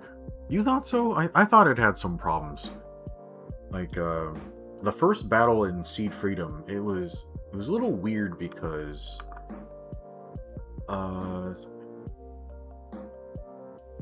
yeah, it felt like there was some animation weirdness with some of the grunts. And then my primary issue with the first battle was the choreography was very weird because like you had all of these Gundams and mobile suits with they're just armed to the teeth with ranged weapons, you know, and they like refuse to use them. Like they would just like, hey, I'm gonna engage in a battle and not fire a single shot. I'm just gonna run in with a beam saber for like no reason. Like that didn't really make any sense. And then yeah, this is gonna be hard to describe, but yeah, in a battle, you really need to kind of set up like the spacing and the battlefield so that you understand. Hey, this is where everybody is, how far apart they are, how their numbers are, and then that's going to dictate like how they move around each other and how they close distance and all that type of stuff. So that was completely missing from the opening combat scene in Freedom. So yeah, that was really bad. That's a bad problem you could avoid. But the later scenes didn't have that issue, but the first one did.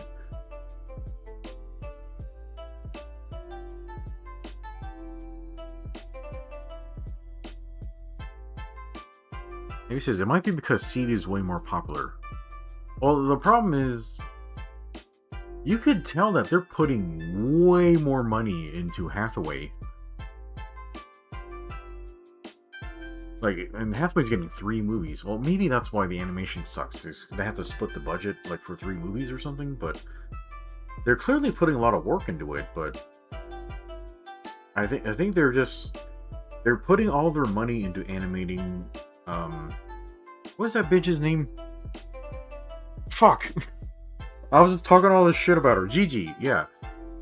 Oh god, this fucking asshole.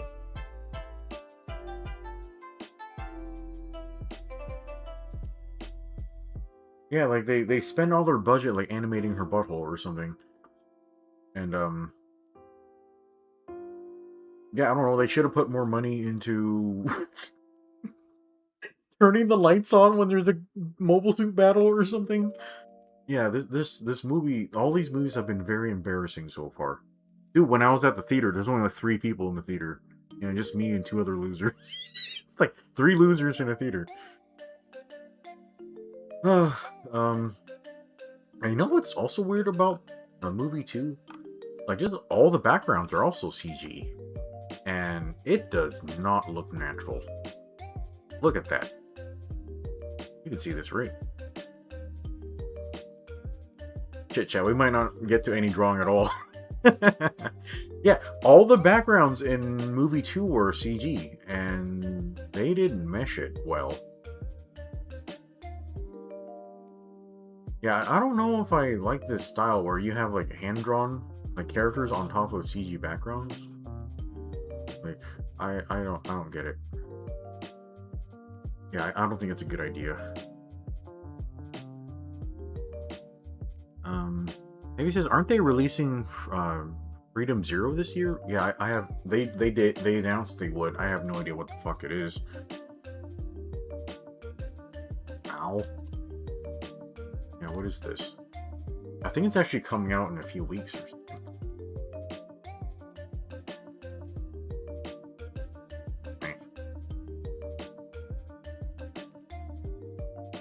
Fuck me.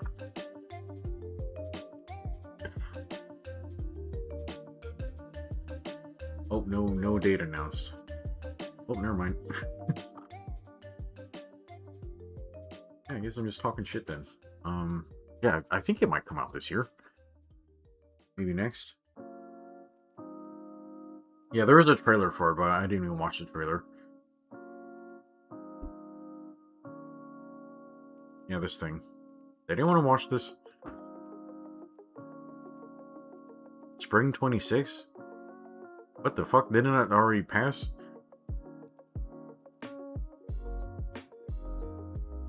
Paul says he thinks Zero is leading up to Seed Freedom. Really? Okay, sure. I don't really feel like there was anything that needed explanation, but okay.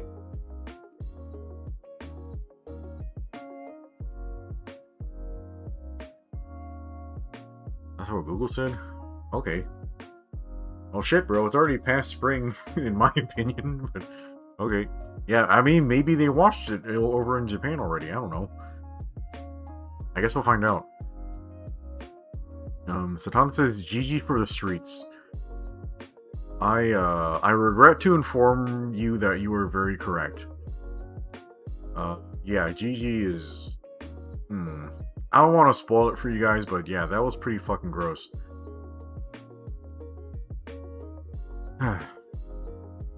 Yeah, normally I'm kind of okay with age gaps, you know, given everyone's legal and all that, but yeah, that was crossing a line for me. So I'm not gonna. So that scene with Gigi, like it was pretty gross, but it offered some interesting insight into the male psyche. So I'll just put it that way. So the scene was gross, but I appreciated it for the writing.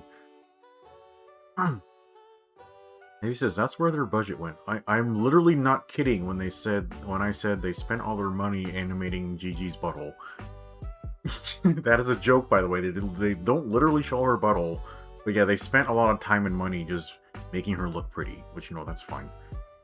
Apollo says now he's even more confused. Well, I'm trying to confuse you, Apollo, because I'm trying to make you interested enough to watch the movie. So now you can suffer as much as I did.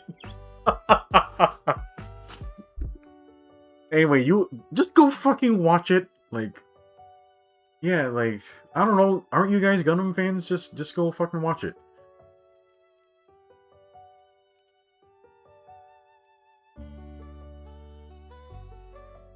Apollo says, oh, about it leading up to Seed Freedom. That's just what he heard from people talking about it. Maybe, yeah, I have no idea. Like, the reason why I didn't even watch the trailer was I thought Freedom Zero was just... I thought it was just like, you know, a director's cut or something. Oh, we added more scenes of Hero getting cucked or something. Like, I don't know. That was really awkward, wasn't it? I can't believe they made a whole film about the main character getting cuckolded. Like, that shit was crazy.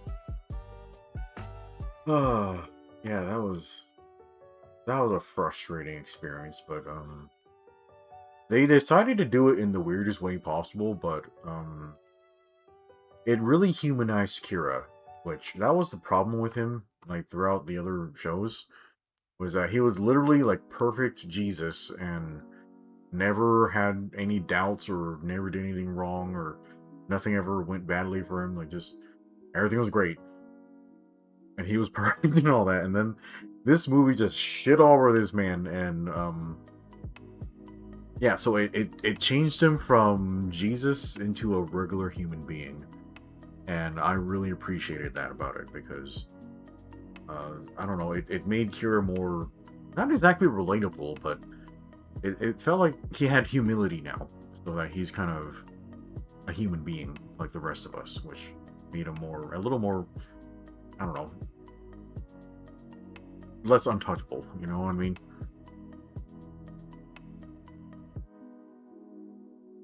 And he says, nah, true Gundam fans learn the stories through the games. Maybe that's true. I basically that was my first experience of Zeta Gundam. Like, I played Gundam versus Zeta Gundam before I watched the show. So yeah, you're right, but I don't think they're gonna release new games anymore. Like I feel like Bandai Namco just fucking gave up. They're not gonna make anything new. Didn't they announce? No, that was Sega. Yeah, Sega like just canceled almost all their projects and they're just focusing on a few things. But I forgot what Bandai Namco was up to. Yeah, I don't know. It just feels like almost all the anime games are just gacha slop now.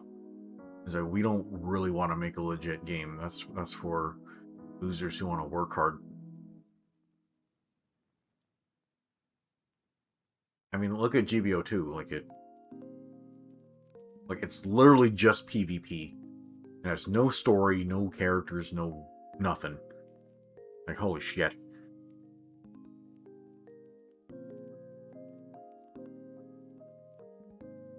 Tom says Kira and Lacus are into NTR cucking.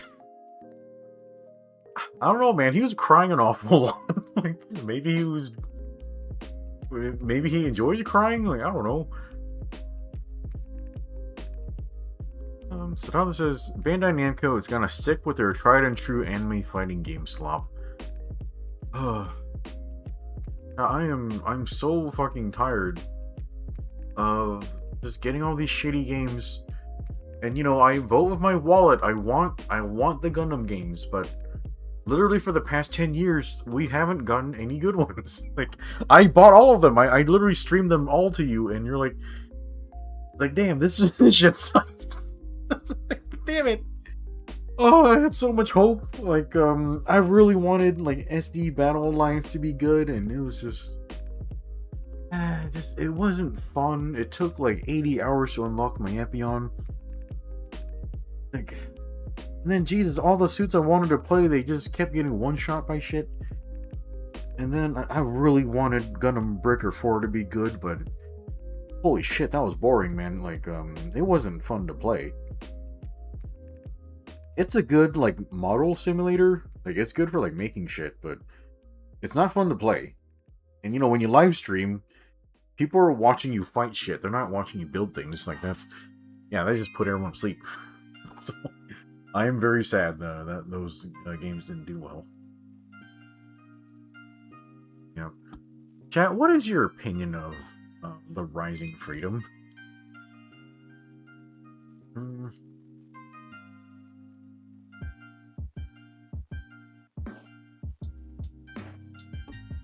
Yeah, I gotta say, this line art by Okawara looks fucking terrible.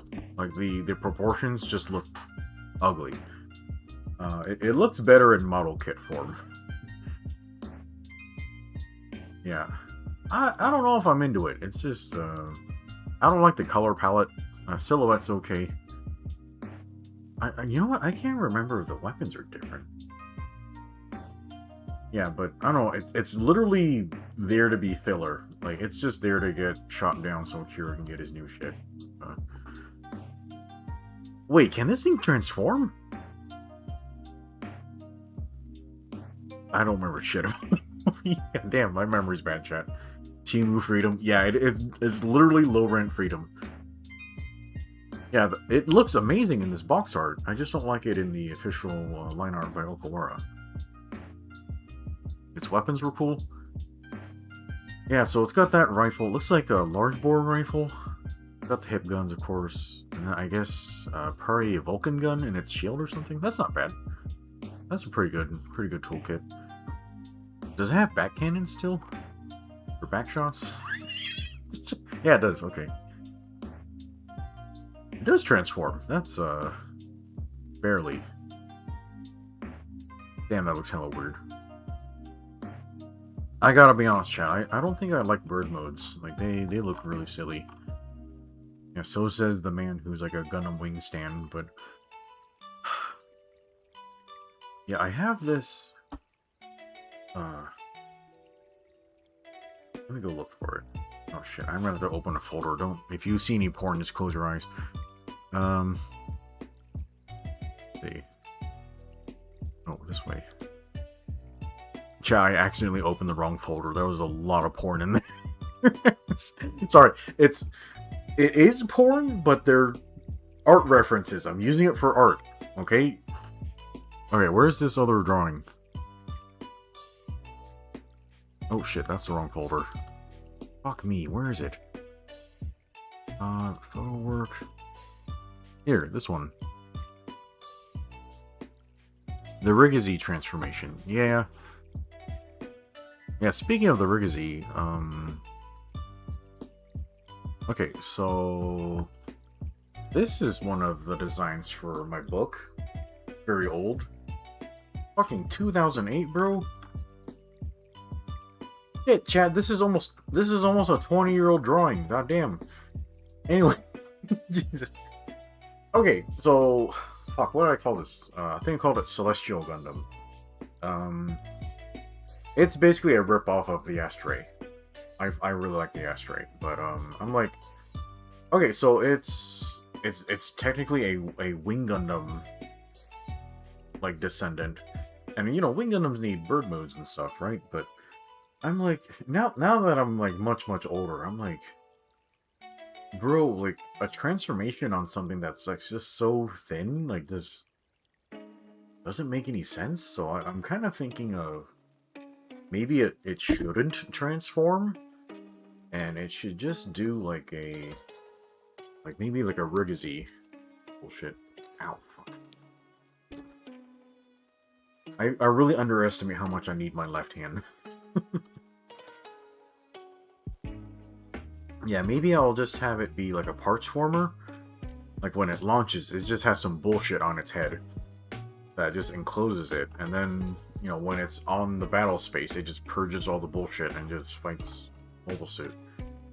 And then, you know, when it needs to leave, it just has to be extracted by somebody else or something. Well, that's fine. Yeah, I think that would be a much better idea.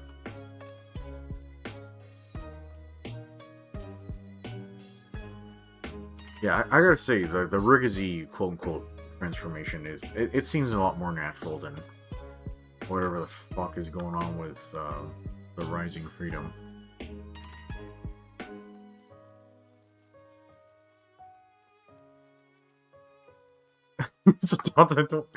Yeah, like some people were not even born yet when this drawing was finished. Yeah, I know, bro. Like we're ancient. Yeah, I think I drew it in. What was happening in 2008? I was in college. Yeah, so I had already graduated high school. Maybe says just like Jiraiya with his quote-unquote research. Bro, I'm not even kidding. Like I want to draw that type of stuff, so I gotta save all of it in my folders and stuff. Yeah, that's why my homework folder is like, yeah, it's like 4 terabytes now. Actually, my big titty references folder. How big is that? Actually, let's just open this in the tab so I don't have to navigate there. That's the nice thing about Windows 11 now, chat. Like I can open folders in new tabs. Yeah, where's my fucking references folder? Here. Okay, my reference folder is 2.5 gigs. Which, you know, that's not a lot. Yeah, sometimes I just browse through here and I'm like, oh, I can post that to the Ludes channel on Discord, and I do. So yeah, well, this is a nice collection. I have some mechs in there, in there too. Yeah, like this one. Yeah, this is the Polar Freedom I've posted before.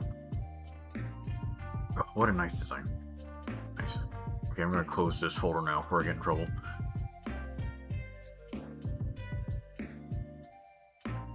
Yeah, I really need to finish my book. I'm so old. Apollo says, the Freedom having a transformation also makes no sense. It's got massive wings. Why complicate things more? Well, Apollo, the only reason why things transform in Gundam is to have gimmicks to sell model kits. It's not really practical. Like, it's just because men and boys, we just like engineering, and transformation is an interesting feat of engineering. Like, it's just cool. And, you know, people want to buy shit that transforms because it's neat, you know? That's the only reason. Like, yeah, like, this thing, like, does it look like it can fly better than the mobile suit form? Like, not really. Like, barely. But, I don't fucking know. Like, is it gonna sell a model kit? Yeah, probably. I'm so sick of Google showing me all these thumbnails and shit. Just everything's all blurry. What? he's using the backpack as a crossbow.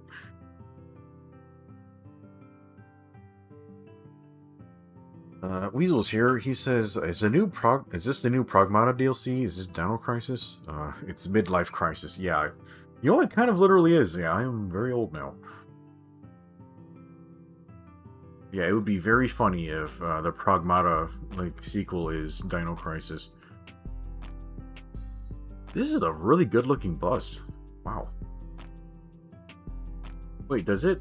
Oh yeah, I guess it doesn't have the vents on its face. Yeah, I've never really looked closely at it. I guess it doesn't.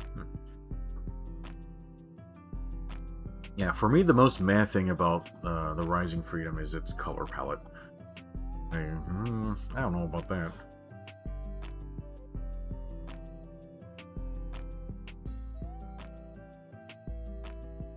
Whoops, spoilers. Oh, would this actually fit on a human's head? Yeah, I'm fucking starving. I think I technically skipped dinner.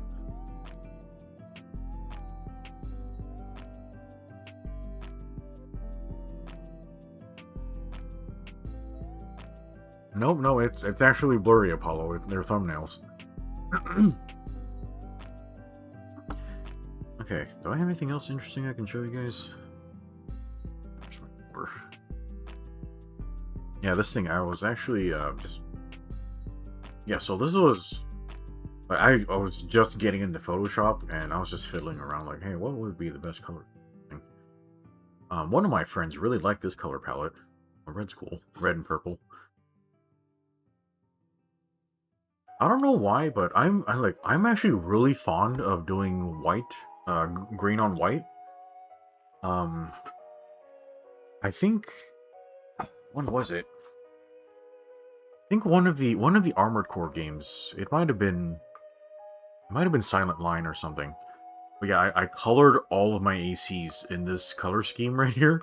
They looked good. I think I called them all Sange. Which I think should be pronounced Sange? Like I think it's a Japanese word that means redemption or something. I can't remember. My memory's bad. Okay.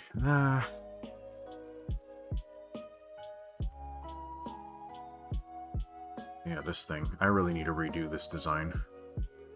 Astral Gundam. Got a mask on it. You have to put on your mask to prevent the coof. Yeah, I really fucked up the leg geometry on this. Yeah, I like the bulk, but torso is good. I like the general shape on the shields. I don't know, I'll have to think about it. I'll probably redo the shoulders completely. I'll have them be like forward geometry, kind of like an AC's shoulder pauldron.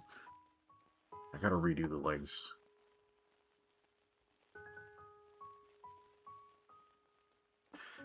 Apollo, how's your new computer treating you? I know you got that new, wait, is it new? Like, you got that G-Gen game, like, going on there? Oh yeah, chat, let me show you some Nightmare Fuel.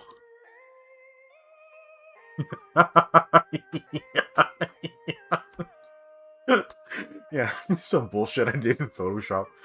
I don't know if you guys know what Franken Gundams are, but way back in the day, before anyone knew how to draw, what people did was, instead of learning how to draw, they would just, quote-unquote, kind of kit bash, like, official Gundam line art together.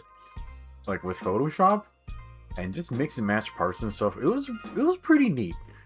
And so I never did any of this Franken Gundam creation because I can actually draw, so I just draw whatever my ideas are. And so to to make fun of all of my friends who do these Franken drawings, I just I made this just to make fun of my friends. So I just mushed together the Wing Zero and the Freedom, and everyone's like, Zero, you were a psychopath. Yeah, so this was very funny. Oh yeah. Oh, I'm not done making you guys cry. Yeah, so this thing has a hyper mode. Yeah, watch this. It's gonna power up. Okay. Yeah, everyone, look at your screens. Bam.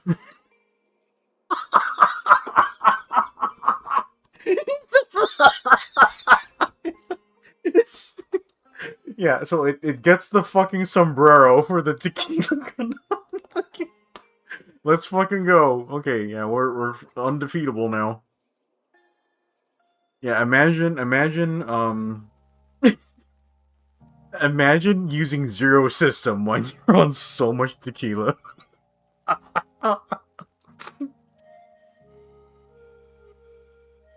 Anyway, chat, yeah, I'm just full of shit. So yeah, I don't know why you guys hang out with me.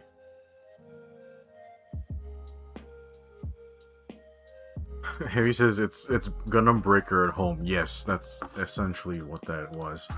I wonder if you actually look this up, will you actually find anything in the image search engine anymore?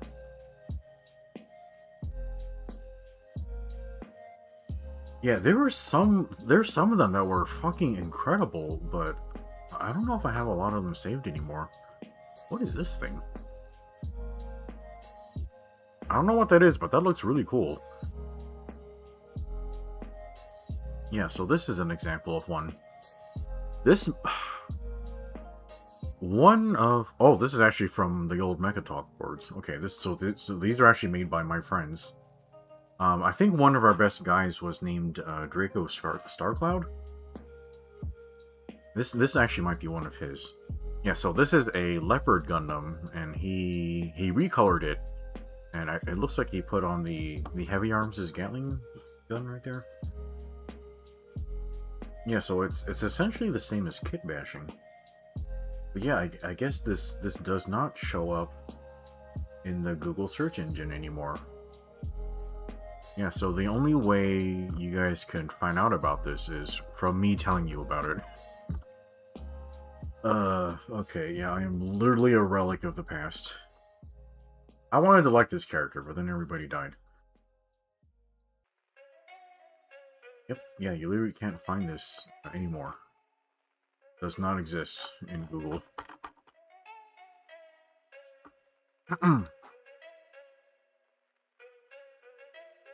Okay, Apollo says he is so disappointed in the Gundam X anniversary. Apollo, that's your fault. That's on you, okay? the proper stance is to have no expectations or low expectations.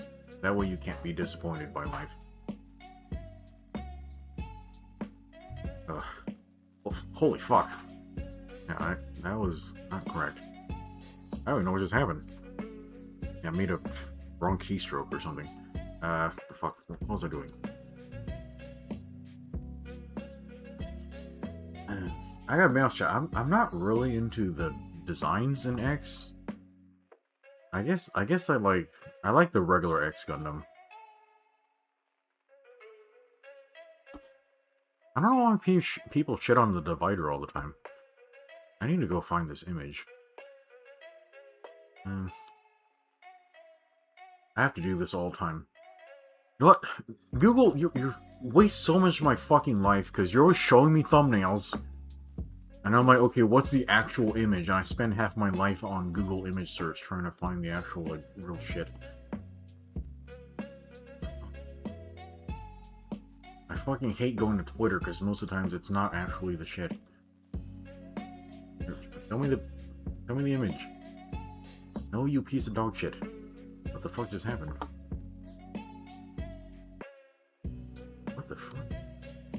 Twitter, what are you doing?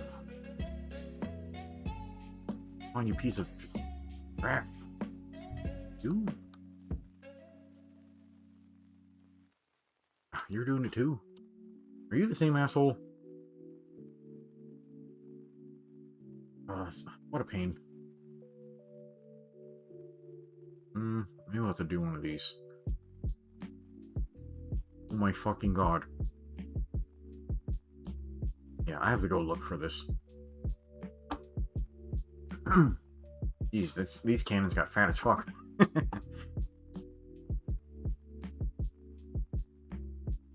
Maybe add Mecha Talk to the search? Oh shit, I just knocked my mic. Try it. Ow. I think it's supposed to be one word.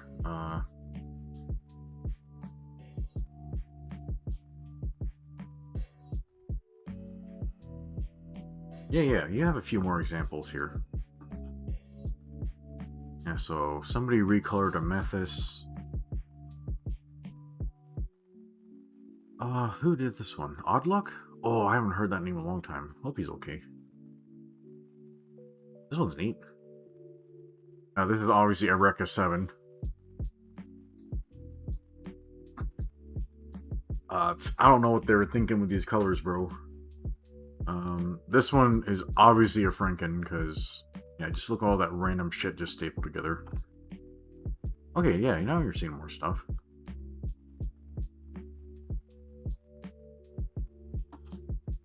Well, these are heavy arms parts. Yeah, a lot of people hosted their images on PhotoBucket. Yeah, but PhotoBucket like just shit the bed, and just all those images were lost to time, I guess. Yeah, so they did a good job photoshopping this together, because everything looks like it fits together. But the parts choice is really bizarre, like, to me. Another one that looked interesting.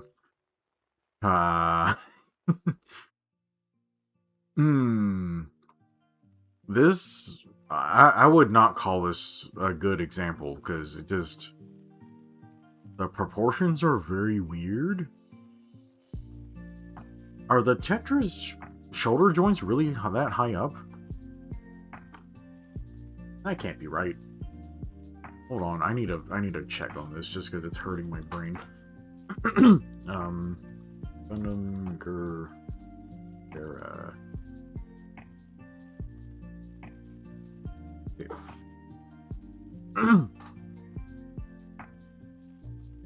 Yeah, so I know the Tetris pauldrons are really fucking high up, but your shoulder joint should be like right here, or something. Yeah, so this is way too high. It should be like connected like right here, maybe. Yeah, sorry, I'm just being like really autistic right now. I have way too many tabs open.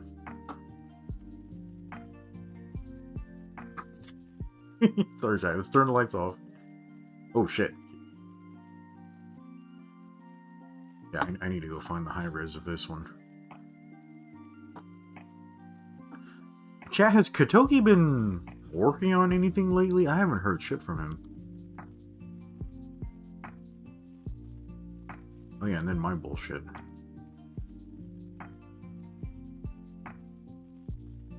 Yeah, what was I in the middle of talking about? Gundam X? Yeah. I mean, I watched Gundam X. I watched it all the way through. It was good. It didn't change my life or anything. Oh man. Oh yeah, there's the Gundam X Mao from Build Fighters. I really like this one. Like, it has really nice proportions. I can't say its scenes were very good though. Like, yeah, man, Build Fighters really fell off. Like, I really liked the first season. It was pretty incredible, but then I don't know. It just they just didn't really have any story ideas. Just okay, more tournaments and stuff. I gotta be honest, Chad. Like, I really I really don't like most of the designs from Gundam X. Like, the X Gundam is pretty good. The Double X it's kind of too chunky and meh. Like, to me, like, I just don't like its toolkit. Like, it has such a basic bitch toolkit, you know, ignoring the satellite cannons. Like it has a beam rifle, a shield, and a sword, and maybe Vulcans, and that's it. It's just so boring. Like, I swear to God, like when the Double X was introduced in the show, all the fights got so boring because like you just couldn't do anything interesting with this thing's toolkit.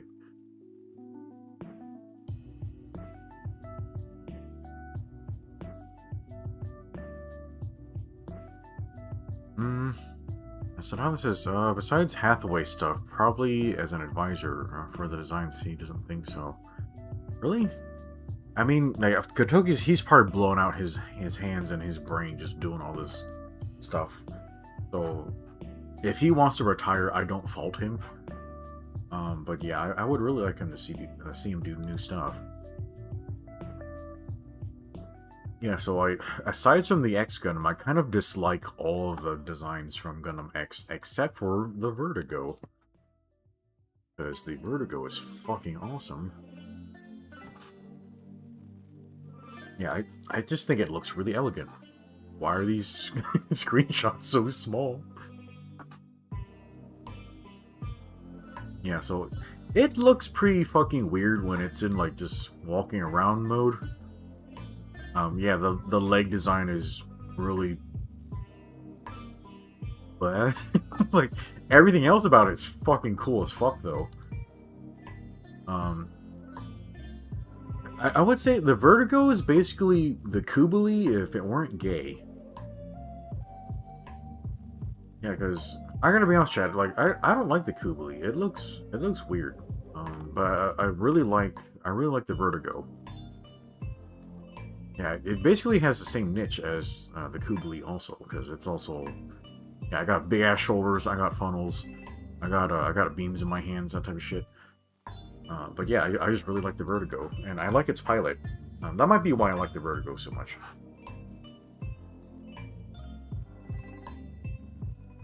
Why the fuck does it look so much better as an SD kit? That's so weird. What the fuck? Chat, have you ever seen a mobile suit put in SD form and it looks better as an SD? That's so weird. The proportions are so much better on this. Like, what the hell? It's so bizarre. I've never seen that happen before in my fucking life. It's so much better as an SD. That is so weird. Yeah, this totally looks cooler.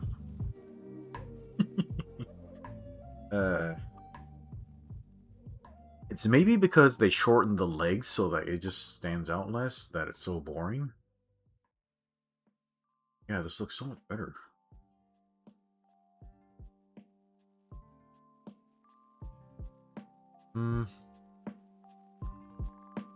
Yeah, there's supposed to be a new wing project. Yeah, hopefully Kotoki's working on it. Yeah, as much as I love Kotoki's work on Gundam wing stuff, I really want them to introduce or just do more mechanical designers. Like I want some Junya Ishigaki in there and maybe some Takayuki Yanase. I think Yanase might be my favorite. Okay. What's that called, Apollo? The Rosvik? The hell is that? Oh, this thing. I don't know, dude. This looks pretty weak sauce to me. The backpack's cool. That's a really interesting backpack. I don't know, dude. This thing looks very cheap for a grunt. Yeah, that's kind of the thing about Gundam X. Like, it feels like for a lot of the grunt designs, they were just fucking phoning it in. That's not... Yeah, Google's having it's fucking struggling. Hey, I could swear this Gundam X line art was actually drawn by Takayuki Yanase.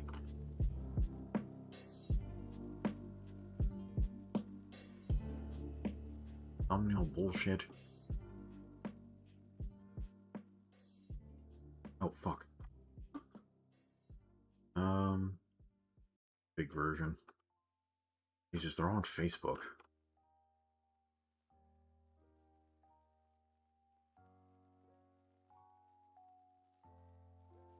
God damn you, Facebook. I don't like using Facebook links because it always tries to log you in or make you open the app. And obviously, I'm on my PC, so I can't fucking do that. Ah. Fuck it. Where'd it go? Right, I don't know.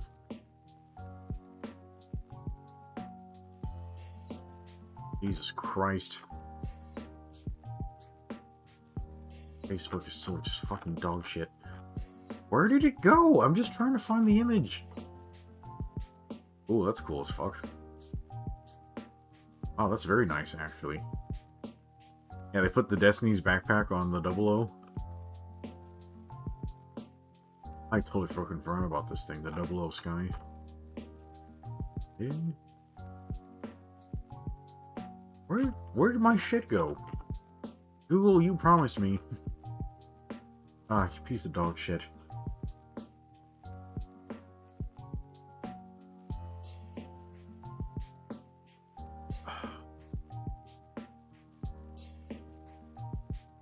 Dear fucking God.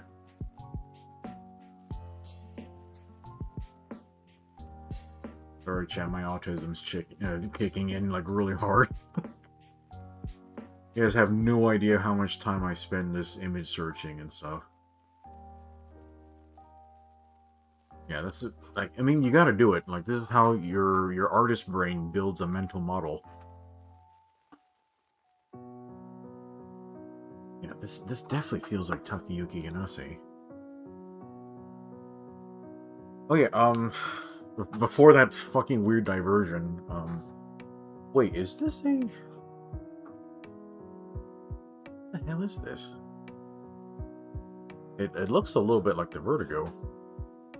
Anyway, yeah, so the thing that always really annoyed me about Gundam X is, you know how in Gundam Wing, people were always shitting on Gundam Wing for like, oh, look, yeah, look how weak the mobile suits are. The grunts, you just look at them funny and they blow up, which, you know, if you actually watch Gundam Wing, that's not true. At least it feels like they're trying to survive, or, you know, the Gundam's weapons are just, like, really overpowered compared to the rest of the technology. If you want to see a mobile suit that's actually made of paper, watch Gundam X. It's like... It might have been in the first episode or something, but...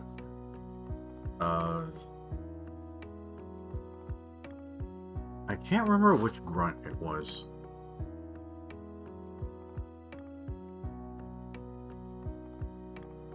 You know what? Hold on a second. I wonder if I actually visited the wiki. Oh. Hey, is this the actual... This is official line art? No fucking way. It's still fucking tiny. I'm so pissed. This is official line art. Interesting. Okay. So yeah, like, I think it's the first episode of Gundam X. Like, Garrett, I think he destroys one mobile suit by punching it in the face. And then there's another mobile suit that he trips. And it falls over and then it blows up. I'm like, what the fuck? Like, you guys built a mobile suit that can't survive falling down once? And then, why doesn't anybody call this out? Like, it's so annoying. Like, Gundam Wing gets all this shit about, like, oh, your grunts just blow up so easily. Like, dude, the ones in Gundam X can't even survive falling down. It's like, it's goofy. Talking about the Jurek? The Gurik? I don't know, maybe.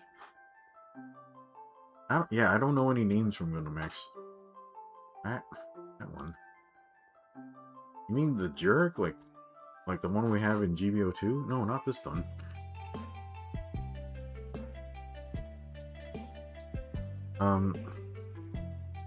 Weasel says, nah, Gundam Age had mobile suits that's made of paper. I haven't watched Age. I don't know if it's worth the time. Don says, it's amazing what changing the protagonists can do. Yeah. Weasel says, remember, G Gundam, the power scale is reversed. Master Asia taking on the Dark Army without his mobile fighter is crazy. Heavy says, the mobile suits are using SpongeBob launch. Yeah, Master Asia is pretty fucking crazy, dude. What the fuck am I looking at? Oh, okay, the fan design. This looks crazy as shit, dude. Who the fuck would do a redesign of a Jurek? Anyway, what was I talking about? Yeah, I was gonna... Yeah, the thing is, like, obviously G Gundam, it's based on all of those, like, really fucking old school, like, kung fu movies and shit, and... Master Ace is just fighting everybody with, like, his chi bullshit. Like, just... It was obvious horse shit, but... Yeah, dude, when you have designed, like, a giant fucking mole suit, it's getting taken out by, like, an old man, like, on foot. Come on, like... Yeah. I kind of want to see Domon, like, do the same shit, but I guess he never got around to doing that. Oh, what was I gonna... Yeah.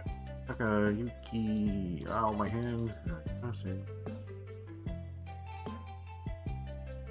Yeah, I think he might be my favorite designer. I've actually never seen his face before. Oh, did he do the 00 Sky? Yeah, he started getting a shit ton of work after 00. Yeah, my favorite thing about his work is I just love the way he does geometry. Like, just things are like very, very geometric, but they can still look organic and soft. Whereas in Kotoki's work, like Kotoki has like very geometrical designs also, but in Kotoki's work, the geometry feels really harsh. Like it just feels, I don't know, just really partsy and less whole. You know what I mean?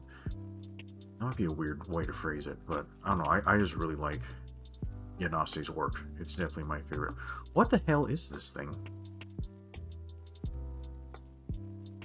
I feel like this is like a real thing. Like, where do I know this from? I gotta go. I know I've posted this thing to the Discord before. I gotta go. This. Oh, this is that bullshit from. What was it called? Like the third Divers Re-Rise or something like that. I don't know. Is this the same thing we just saved? Yeah, I think it's the same guy. It is. I didn't know you had more fan art.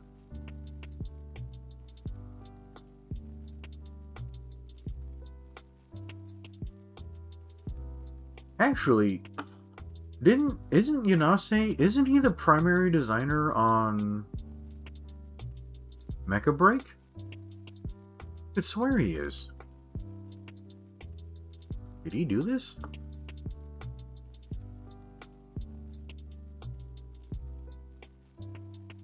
This one looks really spindly. Oh, these fucking thumbnails. I'm so fucking pissed. Wait, did he do the scales? I thought... No, can't remember what Choco worked on for Xenoblade X. These definitely look like Yanase designs. I wonder what Choco did then. Yes, these are some of the oldest drawings by Takayuki Yanase. Yeah, his fucking crossbone art is fucking incredible. Yeah, it's like Takayuki Yanase's like illustrations. It's like things are like geometric and detailed without looking busy. It's like things kind of blend together, like things kind of flow together and they fit together well. Whereas a lot of Kotoki stuff, it can feel really super noisy.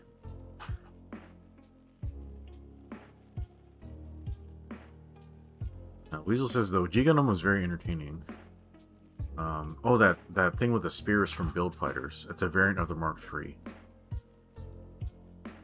Weasel says he thinks Yanase did some of the mecha for Ghost in the Shell. He's not sure which one. Really? Guess we check. Oh, is this? Yeah, yeah. So Yanase, he did. Ah, yeah. This is the Ortis, right? Yeah, that geometry was gorgeous. Yeah, this thing looks really cool. I've never seen this version of the line art before. That looks nice. Yeah, this looks... It just looks like a 00 design. Yeah, this one. Yeah, so he did this as fan art. He's so crazy good, dude. Like, holy shit. Oh, shit. Does he have an F95? Yeah, this is an F95 drawing by Yanas. This is his old nickname. Yeah, he did this piece too. I've never seen this drawing. Okay, I gotta go set up. Oh, did he do the Gim Kamuf? I didn't know that. That's funny. Yeah, I love his work. It's so gorgeous. Oh, wow, look at this Zeta chat. Yeah, I could have sworn I've seen this thing before. I probably need to get a kit of this Mark III. Oh yeah, here's Mecha Break. Oh, is Ishigaki working on this too? Yeah, I need to set up.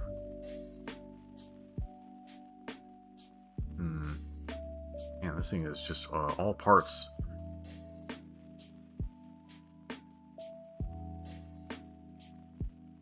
Yeah, he's got some Gundam X stuff that just looks gorgeous. Like, look at these proportions.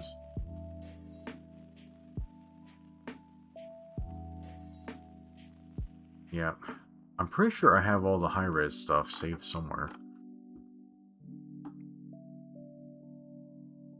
Alan says he likes the Crossbones backpack.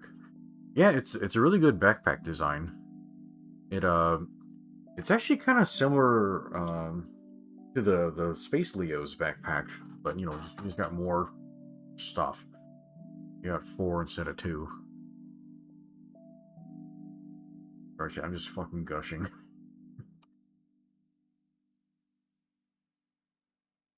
Oh, are these those assholes from G Unit?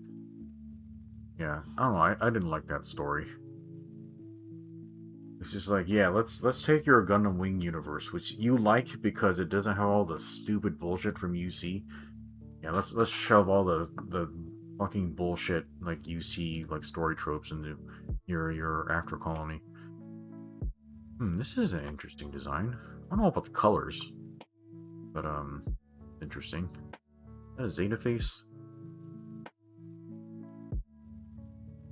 What is this thing?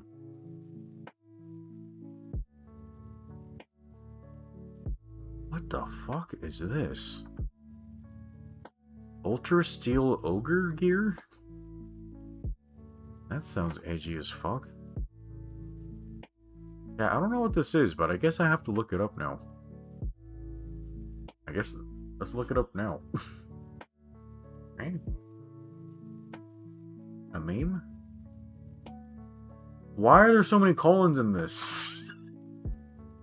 What the fuck? What is this? I have literally never heard of this. What the fuck? Oh, are you related to this thing? Yeah, a meme is that... Dude, Sunrise tried to spin off from Gundam, like, hey, let's do some new shit that's not Gundam, and it did not take off. Okay, so yeah, this is a meme. It did not work. I had no interest. I didn't even try to watch it. Did anyone watch it? I guess I need to look up these videos. Oh shit, was my computer crashing? Yeah, I still haven't been able to reset. I still haven't updated my BIOS, so yeah, the computer still does that weird chugging bullshit.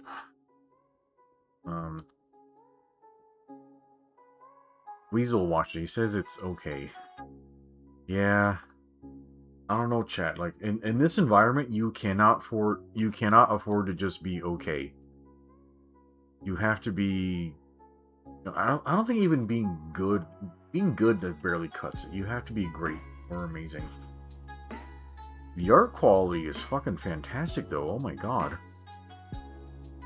But yeah, I am, you know, pretty disappointed that Sunrise fucked up again, but when are they not fucking up?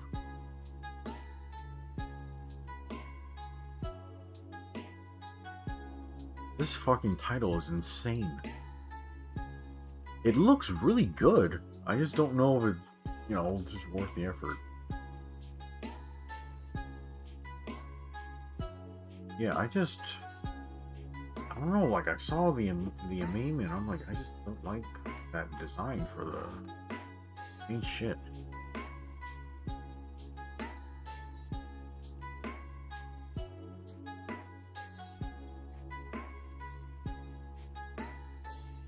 This is a really good villain design. I might actually save this for reference.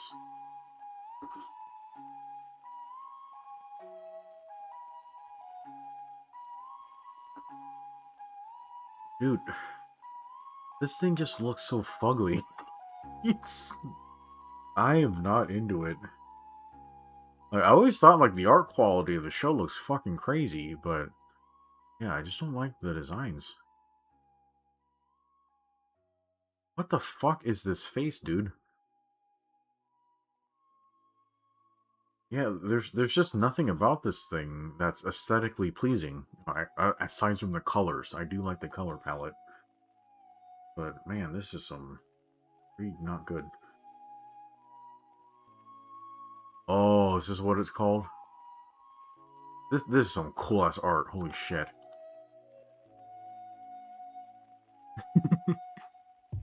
Bruh, it's got like wire hands. It's even got little grabby hands on the back. This is neat. Oh, cool design. I like this one. Yeah, this one, the geometry looks really different. Oh, maybe I'll look into it. Weasel says he likes the premise of being a mercenary living in a truck and maintaining your mobile suit, but there's a flaw having kids in that lifestyle. Yeah, I've always thought that would have made for like a really amazing Gundam game, like that premise, like have a Gundam game, but like do the whole mercenary armored core thing. Where like, you're a mercenary, you gotta, you know, do missions and pay for parts and upgrades and stuff. That would make for an amazing Gundam game, wouldn't it? Sadala says it's still funny how mid and okay is worse than just being bad. Yeah, at least if you're bad, people will talk about it. But fuck me, yeah, this environment's pretty fucked up. Yeah, just think about like if I ever like get any of my work published, all the insane amount of competition I'm gonna have, and then Jesus, just in like a few minutes, like AI is gonna explode and everyone's just gonna start making their own anime and shit. Yeah, I'm fucking cooked, aren't I, Chad? I'm not gonna be able to make it. Weasel says, being mid is worse than bad because being terrible is still a reputation that people remember.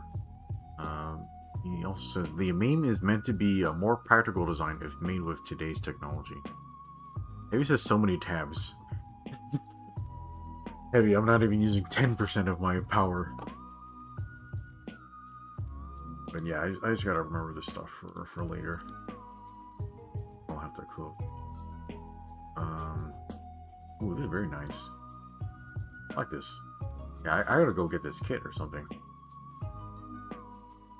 And this will be these crossbones. These X-bones, the X-bros.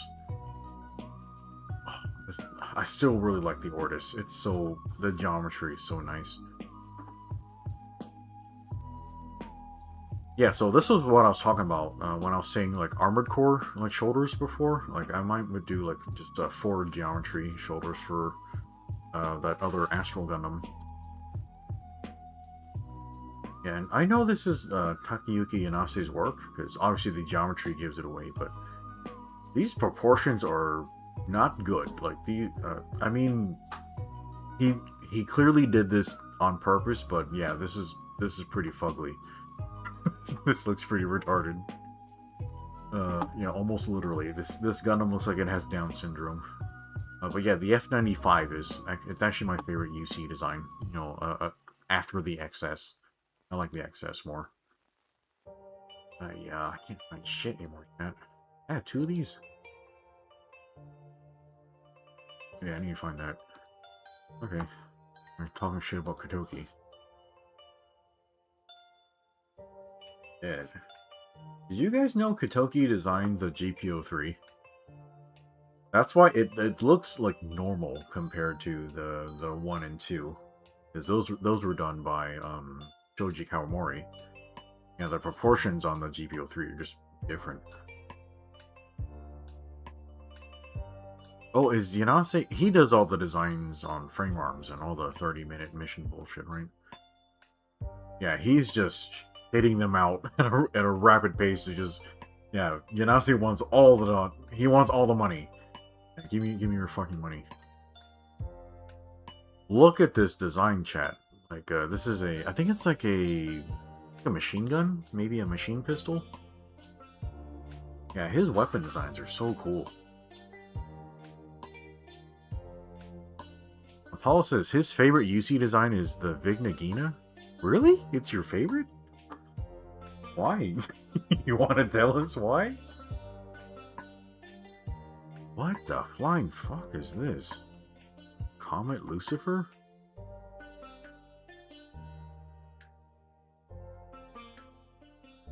Oh, this looks fucking weird. I gotta say, like, I actually like this design. The proportions are obviously meant to be fucking weird, but I really like the geometry. Okay, let me save that to my reference folder. Ooh, this looks very nice. Sorry, chat. This is what you do when you draw. Like, you actually, most of your time is just spent just looking at shit. You gotta build up your mental model. God. Chat, how much horseshit would you commit to just have like 1/10 of Takayuki Inase's talent? I mean, holy shit. I would do many terrible things to be on his level.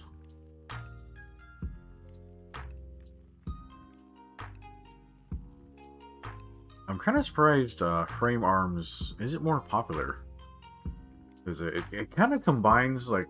well, maybe that's why it's not popular, because it's really niche. But yeah, it kind of combines... you know, obviously you have waifus, and then you have all the autism, like with the mechanical design. So obviously, when you put those two together, it seems like a winning formula, right? But nobody ever talks about Frame Arms in public, for some reason.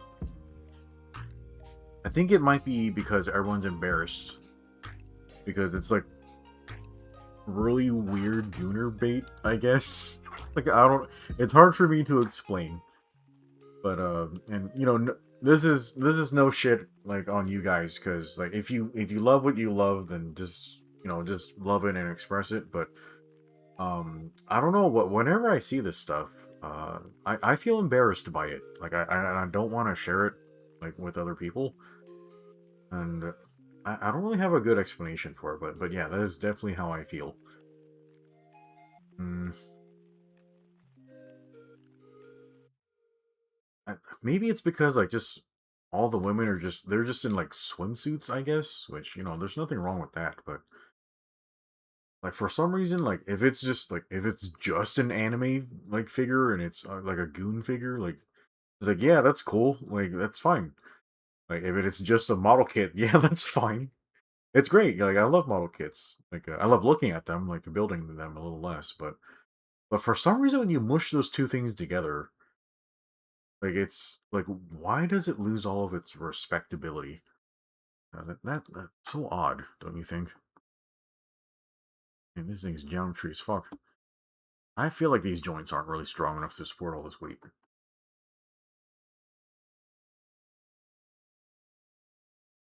And this thing has a funny hat. Bro, it's got a huge ass magnum with a scope.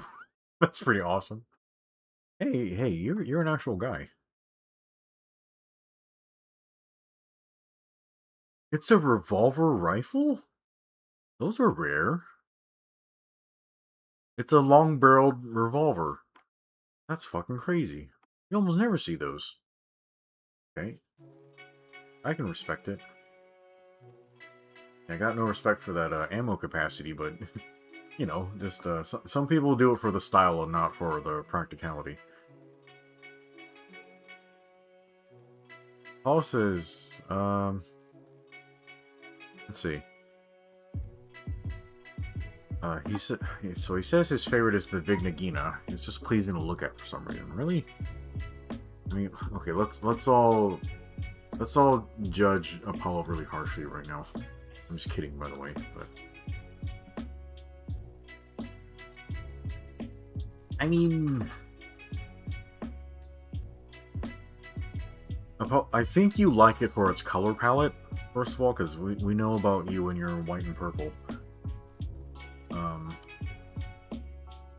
It definitely looks a lot cooler in its box art. But yeah, maybe it's just because the Okawara line art just is not selling it. It looks a lot better in its box art. The GBO2 render is okay, but for me, like I don't know, man. This just feels like Okawara slop.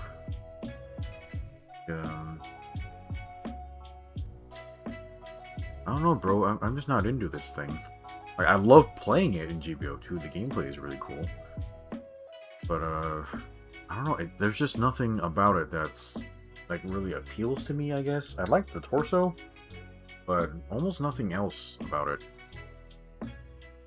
Like the heads, like this weird Pope hat going on. The backpack is I understand the backpack, but like personally, it's a little noisy and repetitive. Yeah, I personally just don't find it very pleasing, like to my eye. But I have very particular taste, so I get it. Not everyone's gonna have the same taste as me.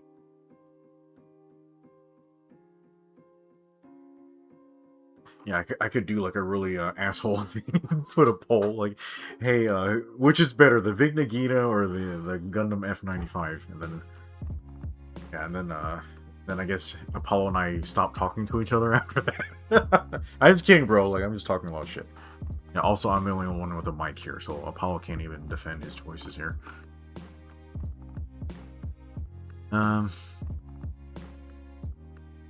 Weasel says to get 1/10 of Yanase's talent, he would do as much as he would do for a Klondike bar. And what is that? He would commit several war crimes? Paul says most other UC suits he likes are the Unicorn, the Kshatriya, the Oberon, the Delta Chi, and P. Kubli. Yeah, those aren't bad. Yeah, I like a lot of those. Paul says Azure Lane did it better. I really don't know a lot about Azure Lane. Am I safe to Google this? By the way, you misspelled Azure. It's got no E on it. Oh, RC Milkers, that's not good. Or it's good for me, but no, just not for right now. I think a lot of the Gunner statues I saw in Japan were Azure Link stuff. Oh shit, yeah, my computer's chugging. It's struggling to render all this titty. Oh shit, I definitely can't click on this one. God damn. Anyway, this character, I believe this was actually designed by Choco. Yeah, Choco's the character designer for Xenosaga. And so yeah, so he did a guest design for Azure Lane. So yeah, if you thought like, hey, she looks suspiciously like Cosmos, that's why. But yeah, she looks really cool. Yeah, New Jersey. I can't remember their names because they're not named like actual women. They're just named as boats. So I guess we have to put our dicks in boats now. My computer fucking struggling right now. I mean, Azure Lane seems cool. I like the designs. Yeah, I think I definitely like the Azure Lane designs more than what was it called, the Frame Arms Sisters or something? Because you know, for the Frame Arms, like just everything's a swimsuit or a bikini, but here you actually have more variety. Like, just it feels like the girl matters a little bit more instead of just her being a platform for the mech stuff.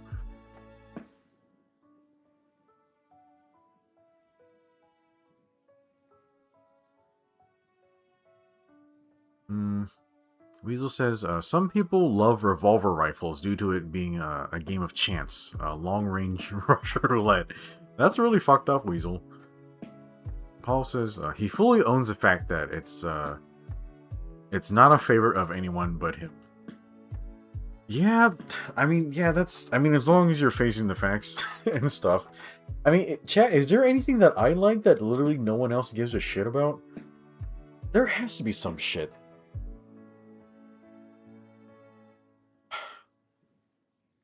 What is something that I like that literally no one else cares about?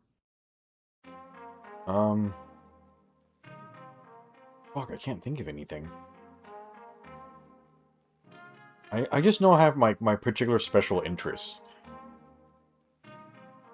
I know literally no one else on the Discord talks about goth women, but I know you like them because you have to. They're just so fantastic. What's a mobile suit I like that no one else gives a shit about? I don't know, like maybe the Vertigo. Like, you guys like the Vertigo, or everyone's like, yeah, Zero's a fucking dumbass. This thing looks terrible. Oh fuck. Yeah, sorry, chat. I know I promised you some drawings, but yeah, I'm just having way too much fun talking about shit. Okay, Apollo likes the Vertigo. Okay, so I'm not singled out there. Huh, what is something I like that no one else likes? I like the Leo. Everyone loves Leos. Like, people, like, I've seen so many people saying, like, they would literally, like, just drop cash to have the Leo in GBO2, and they just won't add it. Yeah, I like Tauruses. I mean, Apollo, I know Apollo likes Tauruses. Shit, is there anything just fucking retarded that I like?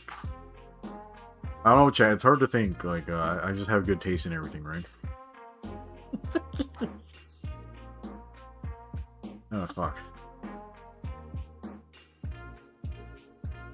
Okay. Sadan says, it has funnels and a good rack system for it, so it's fine to good for him.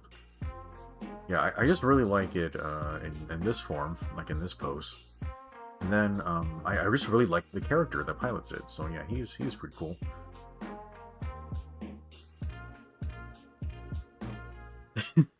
Oh, chat, look at this bromantic embrace right here.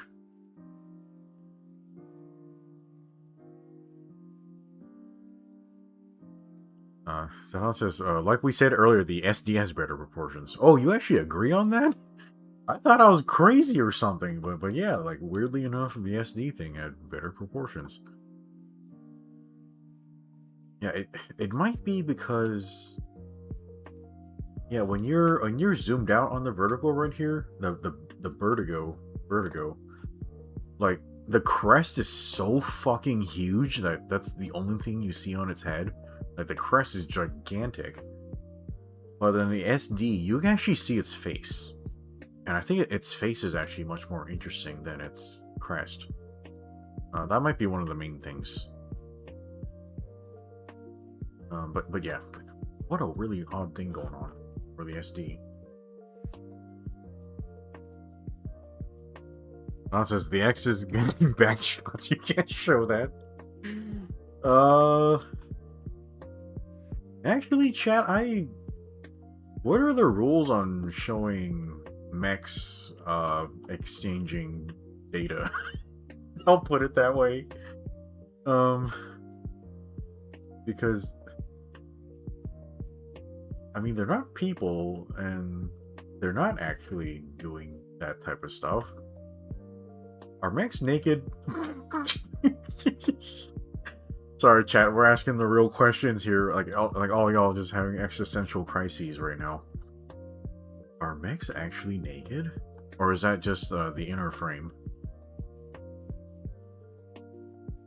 Chat, I could tell you about something really fucking bizarre right now, but I don't think I can and keep my dignity.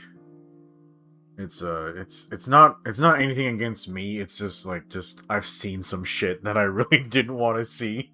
I'm like, wow, that's weird. So yeah, like just chat, if you ever discover something and you're like, hey, should I post this into Zero's dudes thread on the Discord? And this is really weird, but it doesn't break any rules. But I could post it. Let's just save everyone's sanity a little bit and let's just not make things weird. So yeah, like I've seen some shit. I am old. Like I've seen some shit online that's just like, wow, that's hella weird. And yeah, let's not post it. Like, let's not talk about it either. I'll save you guys the trouble. Yeah, you guys are like, you don't worry about the weird shit online. You guys you guys go just be good men and help your families and all that type of shit. But yeah, I bought this thing. It looks cool as fuck. I need to go put it together.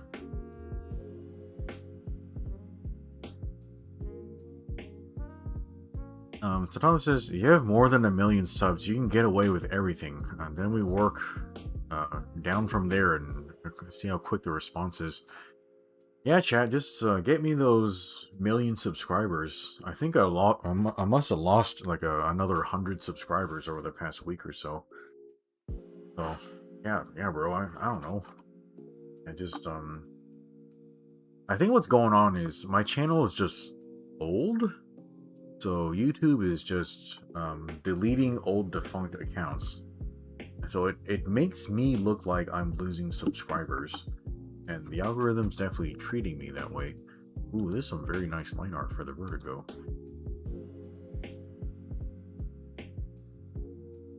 Yeah, the enemies in Gundam X were pretty weird. Yeah, I gotta say, like, this thing, like, it had one of the coolest fights. But it definitely showed how fucking boring the Double X was, because like, Gary just literally had nothing that could even approach this thing.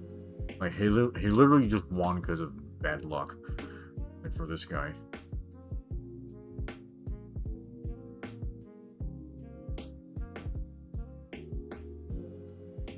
Weasel, I am not posting it.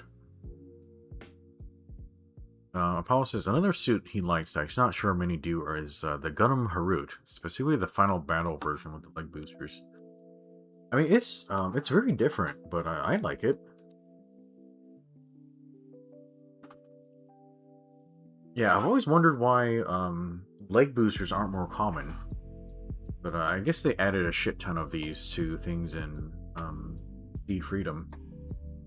But yeah, man, this is a great design. It's a little, honky. It's just got so much shit stapled to it, but it's a good idea. Yeah, I actually like it quite a lot now that I look at it more. Everything's a fucking thumbnail. It's all blurry and shit. Damn, it's got some pointy ass titties. Chat, just be careful if you ever give this girl a hug. She'll slice clean through your heart.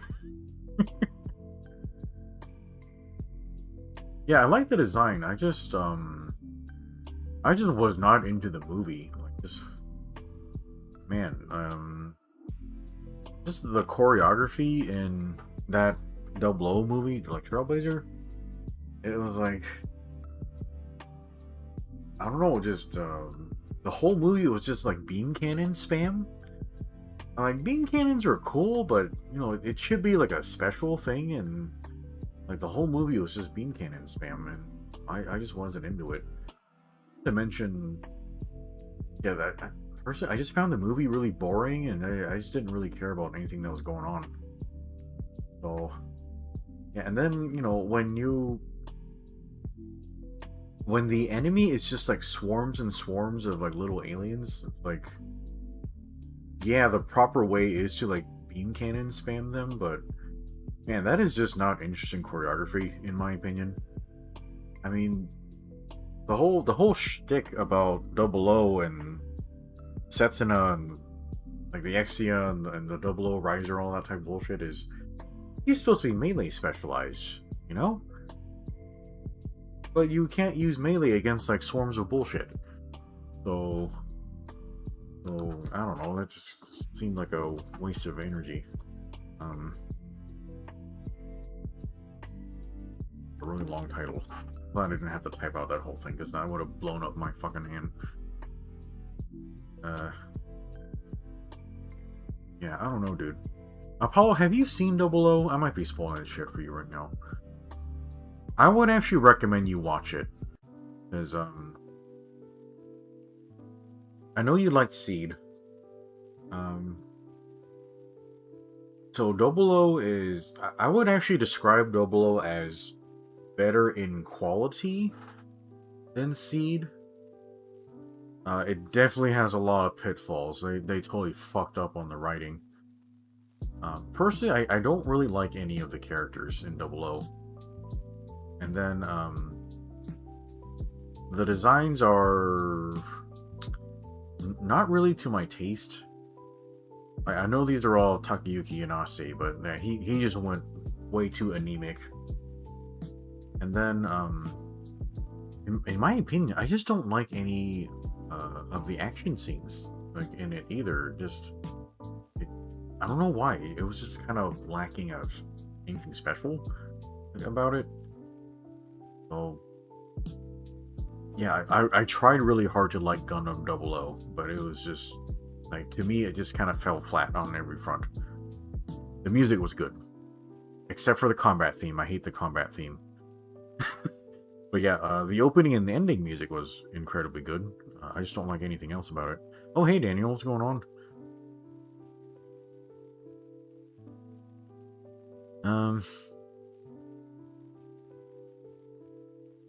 Let's see. Paul says another one is the G Arcane full dress. He never sees anyone talking about that. That's because it's from Reconquista.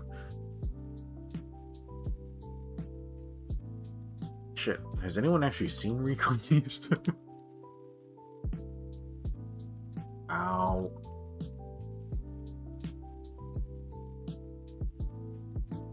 Okay, where'd it go? This guy? Oh, does that have a thing? Oh, this is neat. This is way too thin. Yeah, I like the idea of it.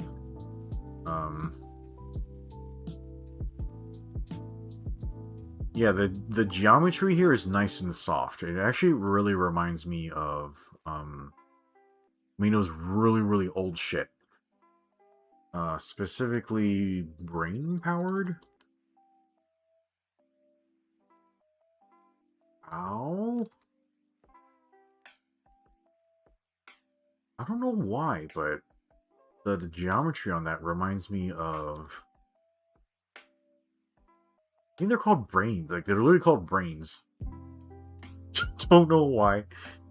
I've never seen this show, chat, but you guys remember like a couple of years back, we actually played Another Century's episode 2 on the channel.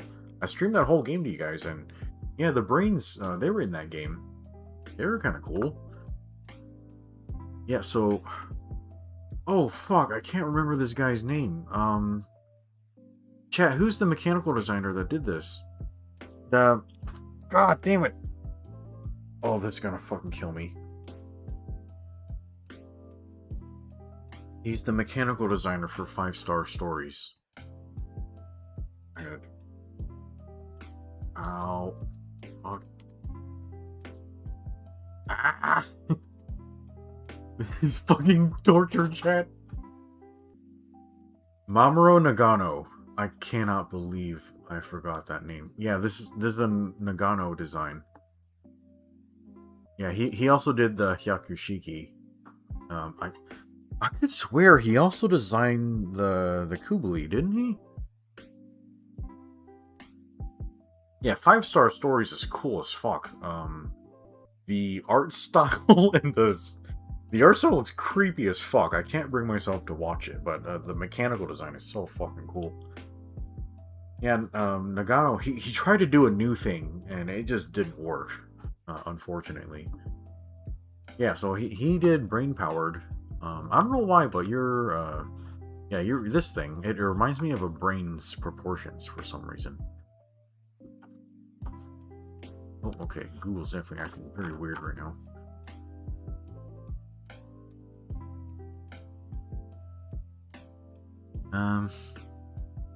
Okay, so now it says 1 to 100 equals Instaban. 100 to 1,000 equals, depends on your content, but a week or so.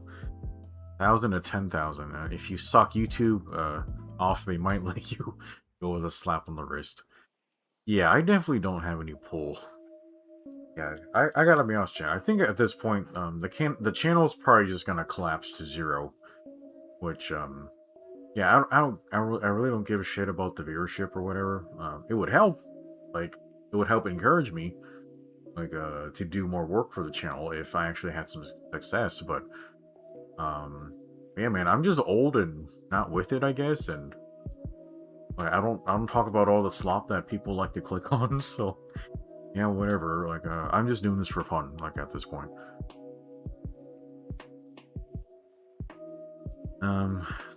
It says he needs to buy a new Harut. He never replaced the one that he lost in the move. Yeah, I mean, do they have any master grades of the Harut or not? Yeah, my hand is hurting so much I don't even want to think about building a model kit right now. Chat, has anyone actually watched Reconquista? I gotta say, I actually like its art quality. Like, it's very high quality. I don't not like this character design. The girls are cute. I don't like this, bro. Looks a little weird. And then, the main thing that's making me avoid Reconquista is I cannot stand Tomino, and I cannot stand Tomino's writing. What is this thing? This thing looks cool. I could have sworn I saw some of these parts when I was playing Breaker 4.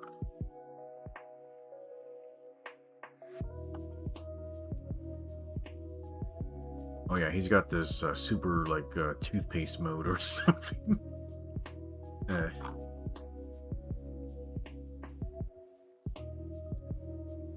Weasel says he likes the Cherubim Saga and the Dynamis 7-gun iteration. Yeah, I mean, yeah, Double O's got a lot of really cool designs. But the mobile suit that stuck with him the most is the Destiny Impulse. I know what that one is. Let me remind myself what it looks like. Ow. I swear to God, when I type, it's mostly my left hand. Okay. Yeah, the line art is really meh. But yeah, this looks quite good. I know the wings are supposed to be Destiny, but they're different in geometry. Why? Hmm. There's a different version of actual Destiny wings. Why are there two different versions? Luna Park? Weasel, can you explain why are there two different backpack variants for this thing?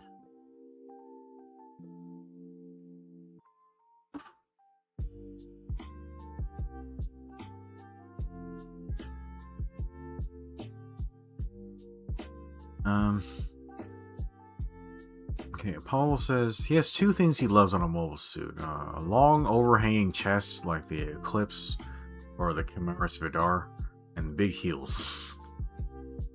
It sounds like you're describing a really good girlfriend. Apollo says he hasn't seen Double O, he knows the basic plot. I would say it's worth the watch. You will like it if you're not me. Which, I guess that's most people. Sanan says, the fake Double O movie is still hilarious. A fake Double O movie? Heavy says, he kind of grew to liking the Thrones, more the Eins and Joy. Really?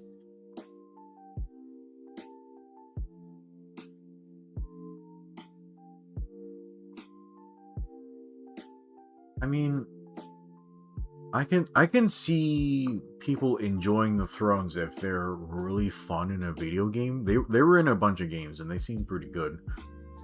But I just don't think I like their designs. Yeah, I would have to like super duper enjoy using them in a game or something. This one has a cool design. I'm not really into the legs, but I like its helm like a lot.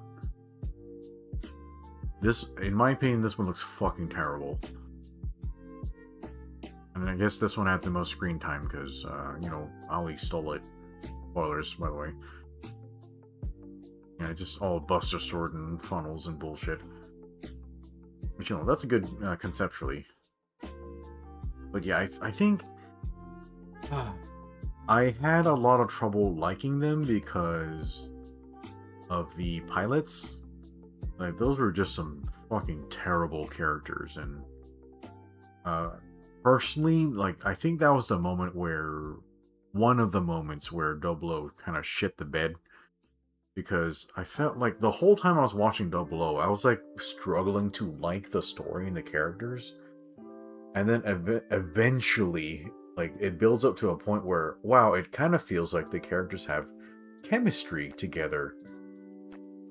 And then the show introduced the Thrones and the rival Gundam pilots, and then, like, the story just shit itself, and it's like, okay, whatever, we just have some bullshit going on, it's just all frustration. Just nothing, I don't know. It, you guys can tell I don't like Double O. So, yeah, whatever. It might be because I watched it in the English dub. Yeah, maybe that's the reason why I wasn't into the writing or the characters. I don't know, chat. Would you say it's worth rewatching Double O in the Japanese dub? I'm kind of low on time, so it would be a huge time commitment.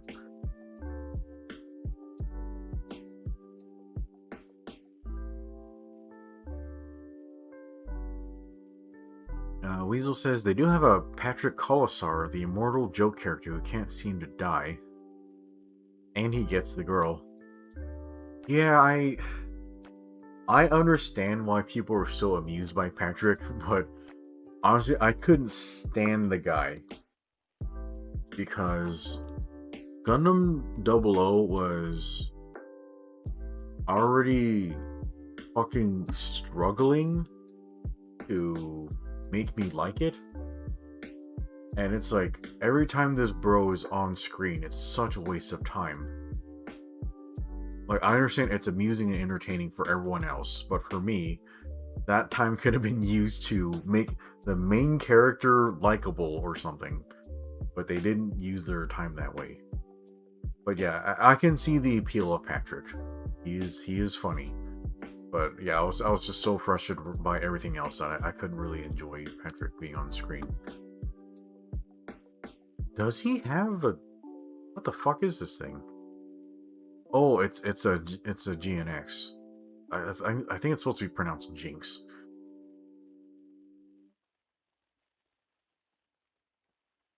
Um.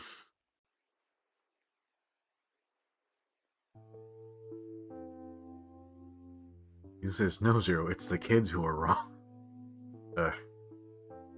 Paul says, Destiny Impulse is cool. He likes the dual swords one.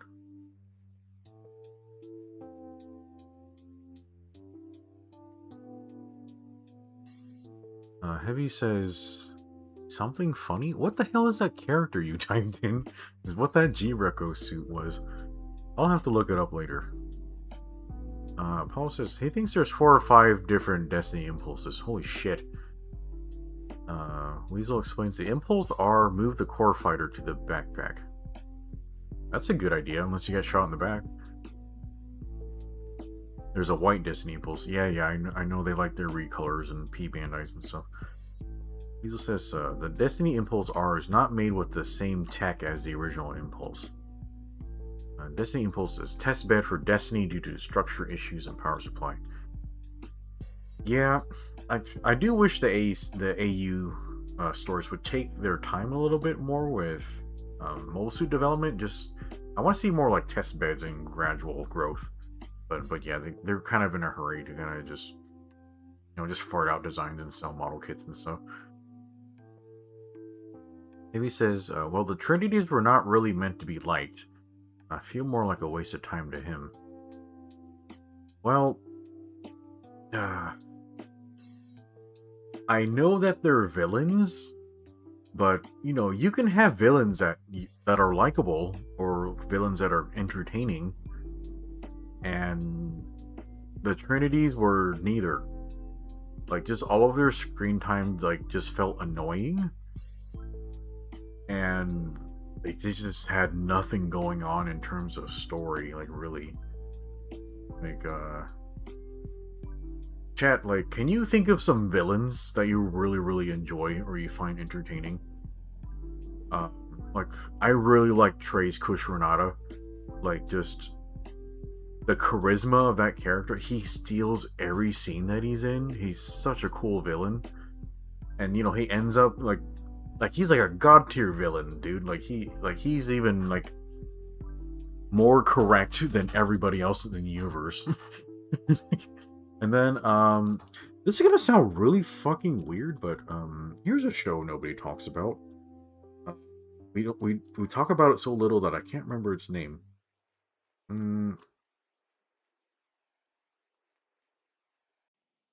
Yeah, Buso Renkin.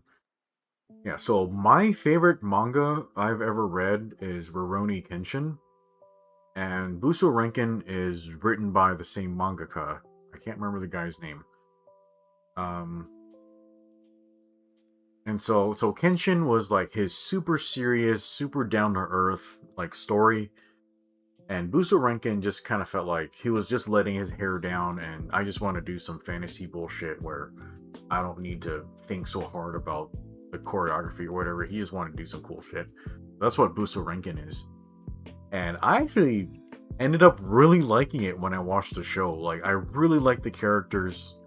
The writing was great. Nobody talks about it for some fucking reason. I really like Buso Renkin and its characters.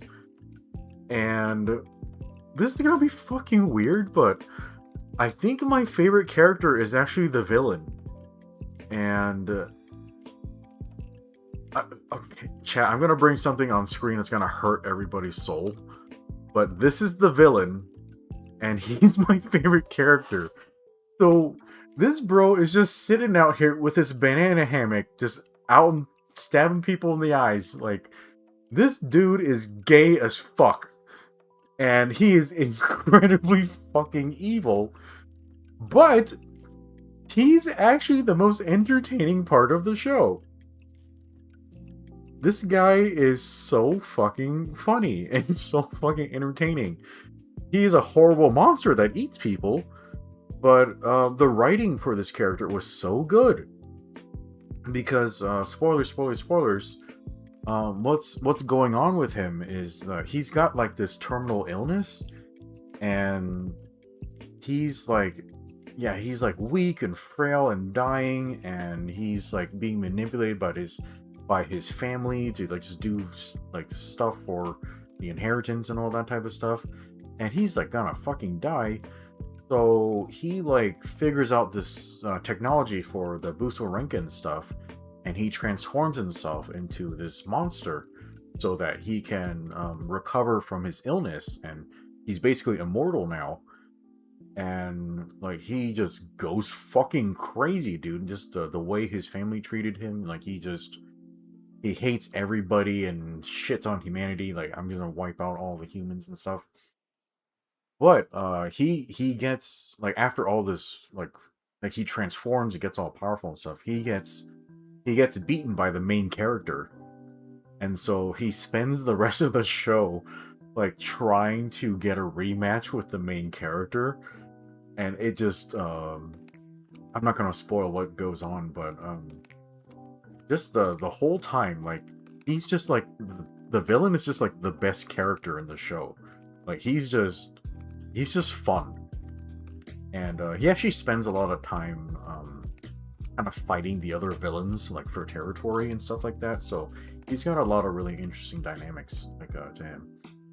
So one of the things that makes the writing on this character really, really cool is in Rurouni Kenshin, kind of in the final arc of that story, where Kenshin learns his final succession technique for his swordsmanship. So I'm gonna say it out loud. It's gonna like hurt everybody's ears. The Amakakero Ryu no Hiromenki. I said that way too fast. But that technique, you can't use it unless the secret to it is, I need to value my life, and it's my will to live that gives me the strength to use this technique. So it's like, with the desire to live and preserve my life, I can do anything. So that's the philosophy at the end of Kenshin. And in Busorenkin, the writer takes this concept and turns it on its head to be the motivation for this villain right here. I can't remember this guy's name. Anyway, so he's dying of this disease, and he has this desperation to live. And so he takes the same writing concept. I want to live no matter what.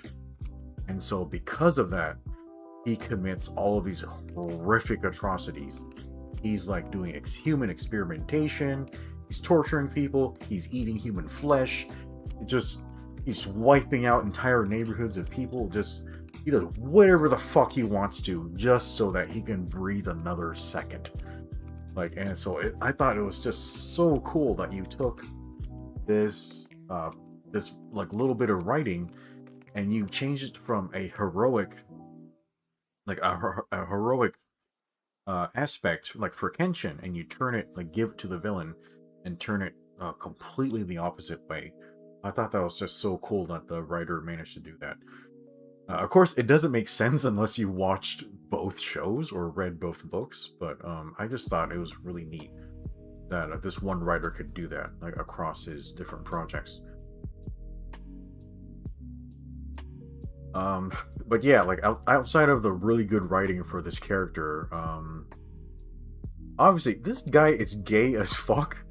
He spends most of the show just like naked and just wearing like just skin tight, like, banana hammocks and shit. He's just walking around. He's always got his bulge out. Like, and I gotta say, chat, this type of stuff really skeeves me out. I don't like it, but the character is like so entertaining and so well written that he just ended up being my favorite part of the show.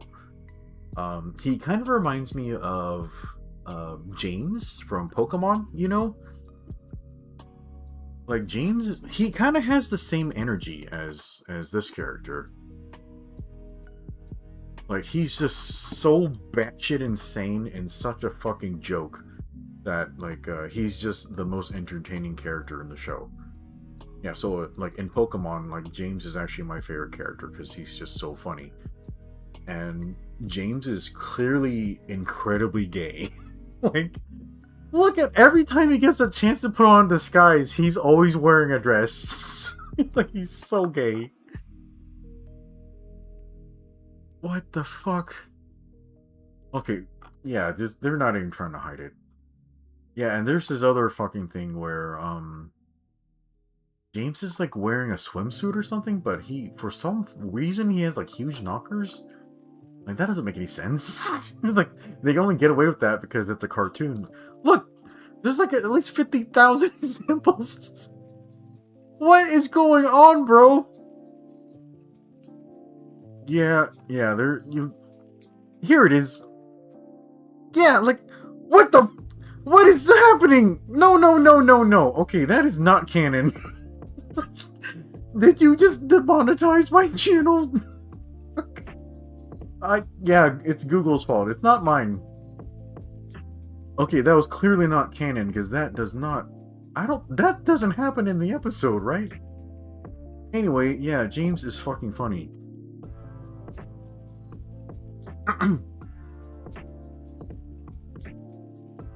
He says, yeah, he thinks that episode was banned. I wonder why.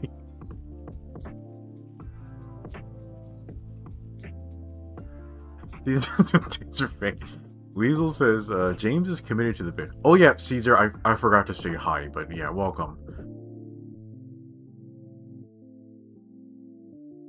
Caesar says, yeah, he kind of wanted more out of the Trinity. Yeah, they were just a real waste of screen time. They could have done something interesting, but they didn't. It's like they were just there to fill the space and add more conflict and action scenes. And then they just killed off the characters to give the mobile suit to Ali.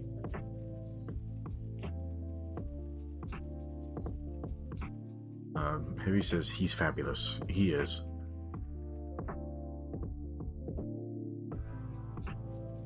Okay, yeah, James is great, and then yeah, Buso Rankin is great. Chat, I want to rewatch Buso Rankin so bad, but I can't because they never made a Blu-ray release for it.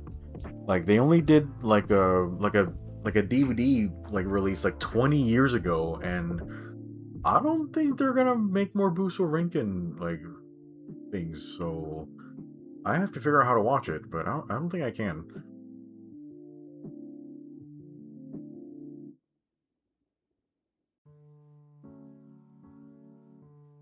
Kind of like Scene from Arcane. I watched the first season and I didn't get to watch the second one. Yeah, Goth-chan, like she was going off about it for like 3 days. She's like Zero, you gotta watch the Arcane season 2. I'm like, sorry, babe, I don't have Netflix anymore. I canceled it because of all the I canceled it over cuties. Like I think, yeah, I don't want to pay for all the pedos, you know. So yeah, I can't watch Arcane. Yeah, maybe I'll buy it on disc or something. I don't know. Shit. Yeah, sorry, chat. We didn't do any drawing today, but yeah, I had a lot of fun talking with you guys. And there's a lot of our art streams were just like, yeah, I'm just dicking around on Google, just talking about shit. But yeah, that's where all the fun is. Yeah, I got a lot of shit I gotta look into now. That's some good Vertigo line art. That crest is way too fucking big. Yeah. I need to look up what this thing is. It's worth watching the actions. This thing's cool as fuck.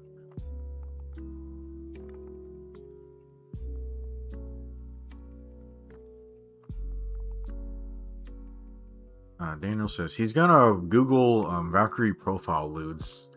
They're very old. Maybe you'll have to make your own or something. But yeah, I do agree. Lyneth is fucking gorgeous.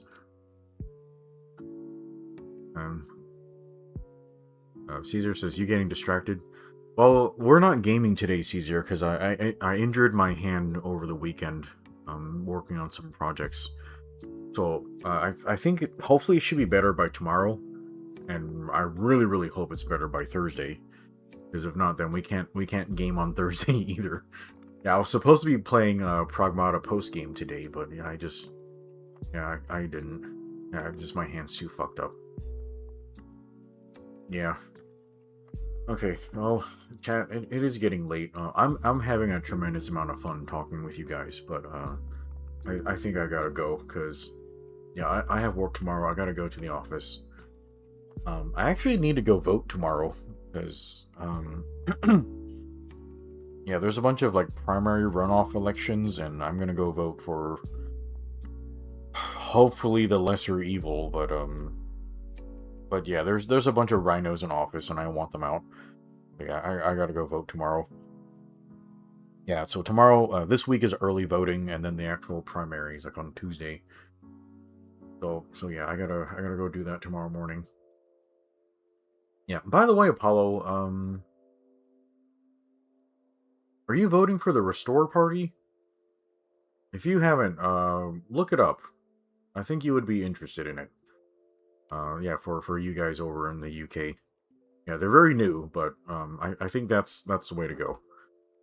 Not to force my politics on everyone else, but yeah, just look it up if you haven't heard of it. Okay, Chad. Yeah, I gotta run. Yeah, I gotta go sleep. Actually, I need to go to the garage and check on the stuff that I spray painted just to see if it's okay.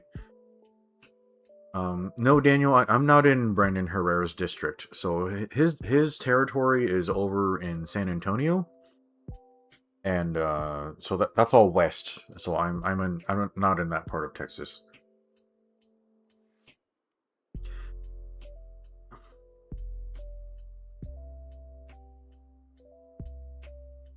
Okay. All right, chat. Yeah, I gotta go. So yeah, I'm sorry we weren't gaming today, but yeah, I had a tremendous amount of fun today. Yeah, so yeah, it's a lot more fun when we're just talking with friends and just talking about shit we like. So yeah, I really need to write and draw more. Like I have, well, I've been watching all those anime AMVs and just seeing all those old like mecha shows and mechanical designs and stuff. Like it just really triggered like just all the art stuff in my brain. I really want to draw now, but uh yeah, I really want to do some mechanical design for my new book. Uh, and then yeah, that fantasy mecha book, and then I really want to draw one of the characters, but I don't think I can draw her on stream because she's a succubus, and let's put it this way: I'm leaning really hard into the succubus theme. So I think if I drew it on stream, I would get my channel deleted. So I'll have to work on it offline and just post it on the Discord or something. So anyway, yeah, that character would be cool, hopefully. Anyway, chat, yeah, I gotta go. Yeah, I think this week I'm gonna try to rest my hand. Dude, I can't even go to the gym tomorrow. That's so fucking shitty. Maybe I can still do leg stuff. God, I was trying to do free weights, but I can't do it with my hand busted. That's so annoying. Yeah, I gotta go to the gym. Okay, I've been trying to say goodbye for the past 20 minutes. All right, you guys, yes, Weasel, she sucks a bus.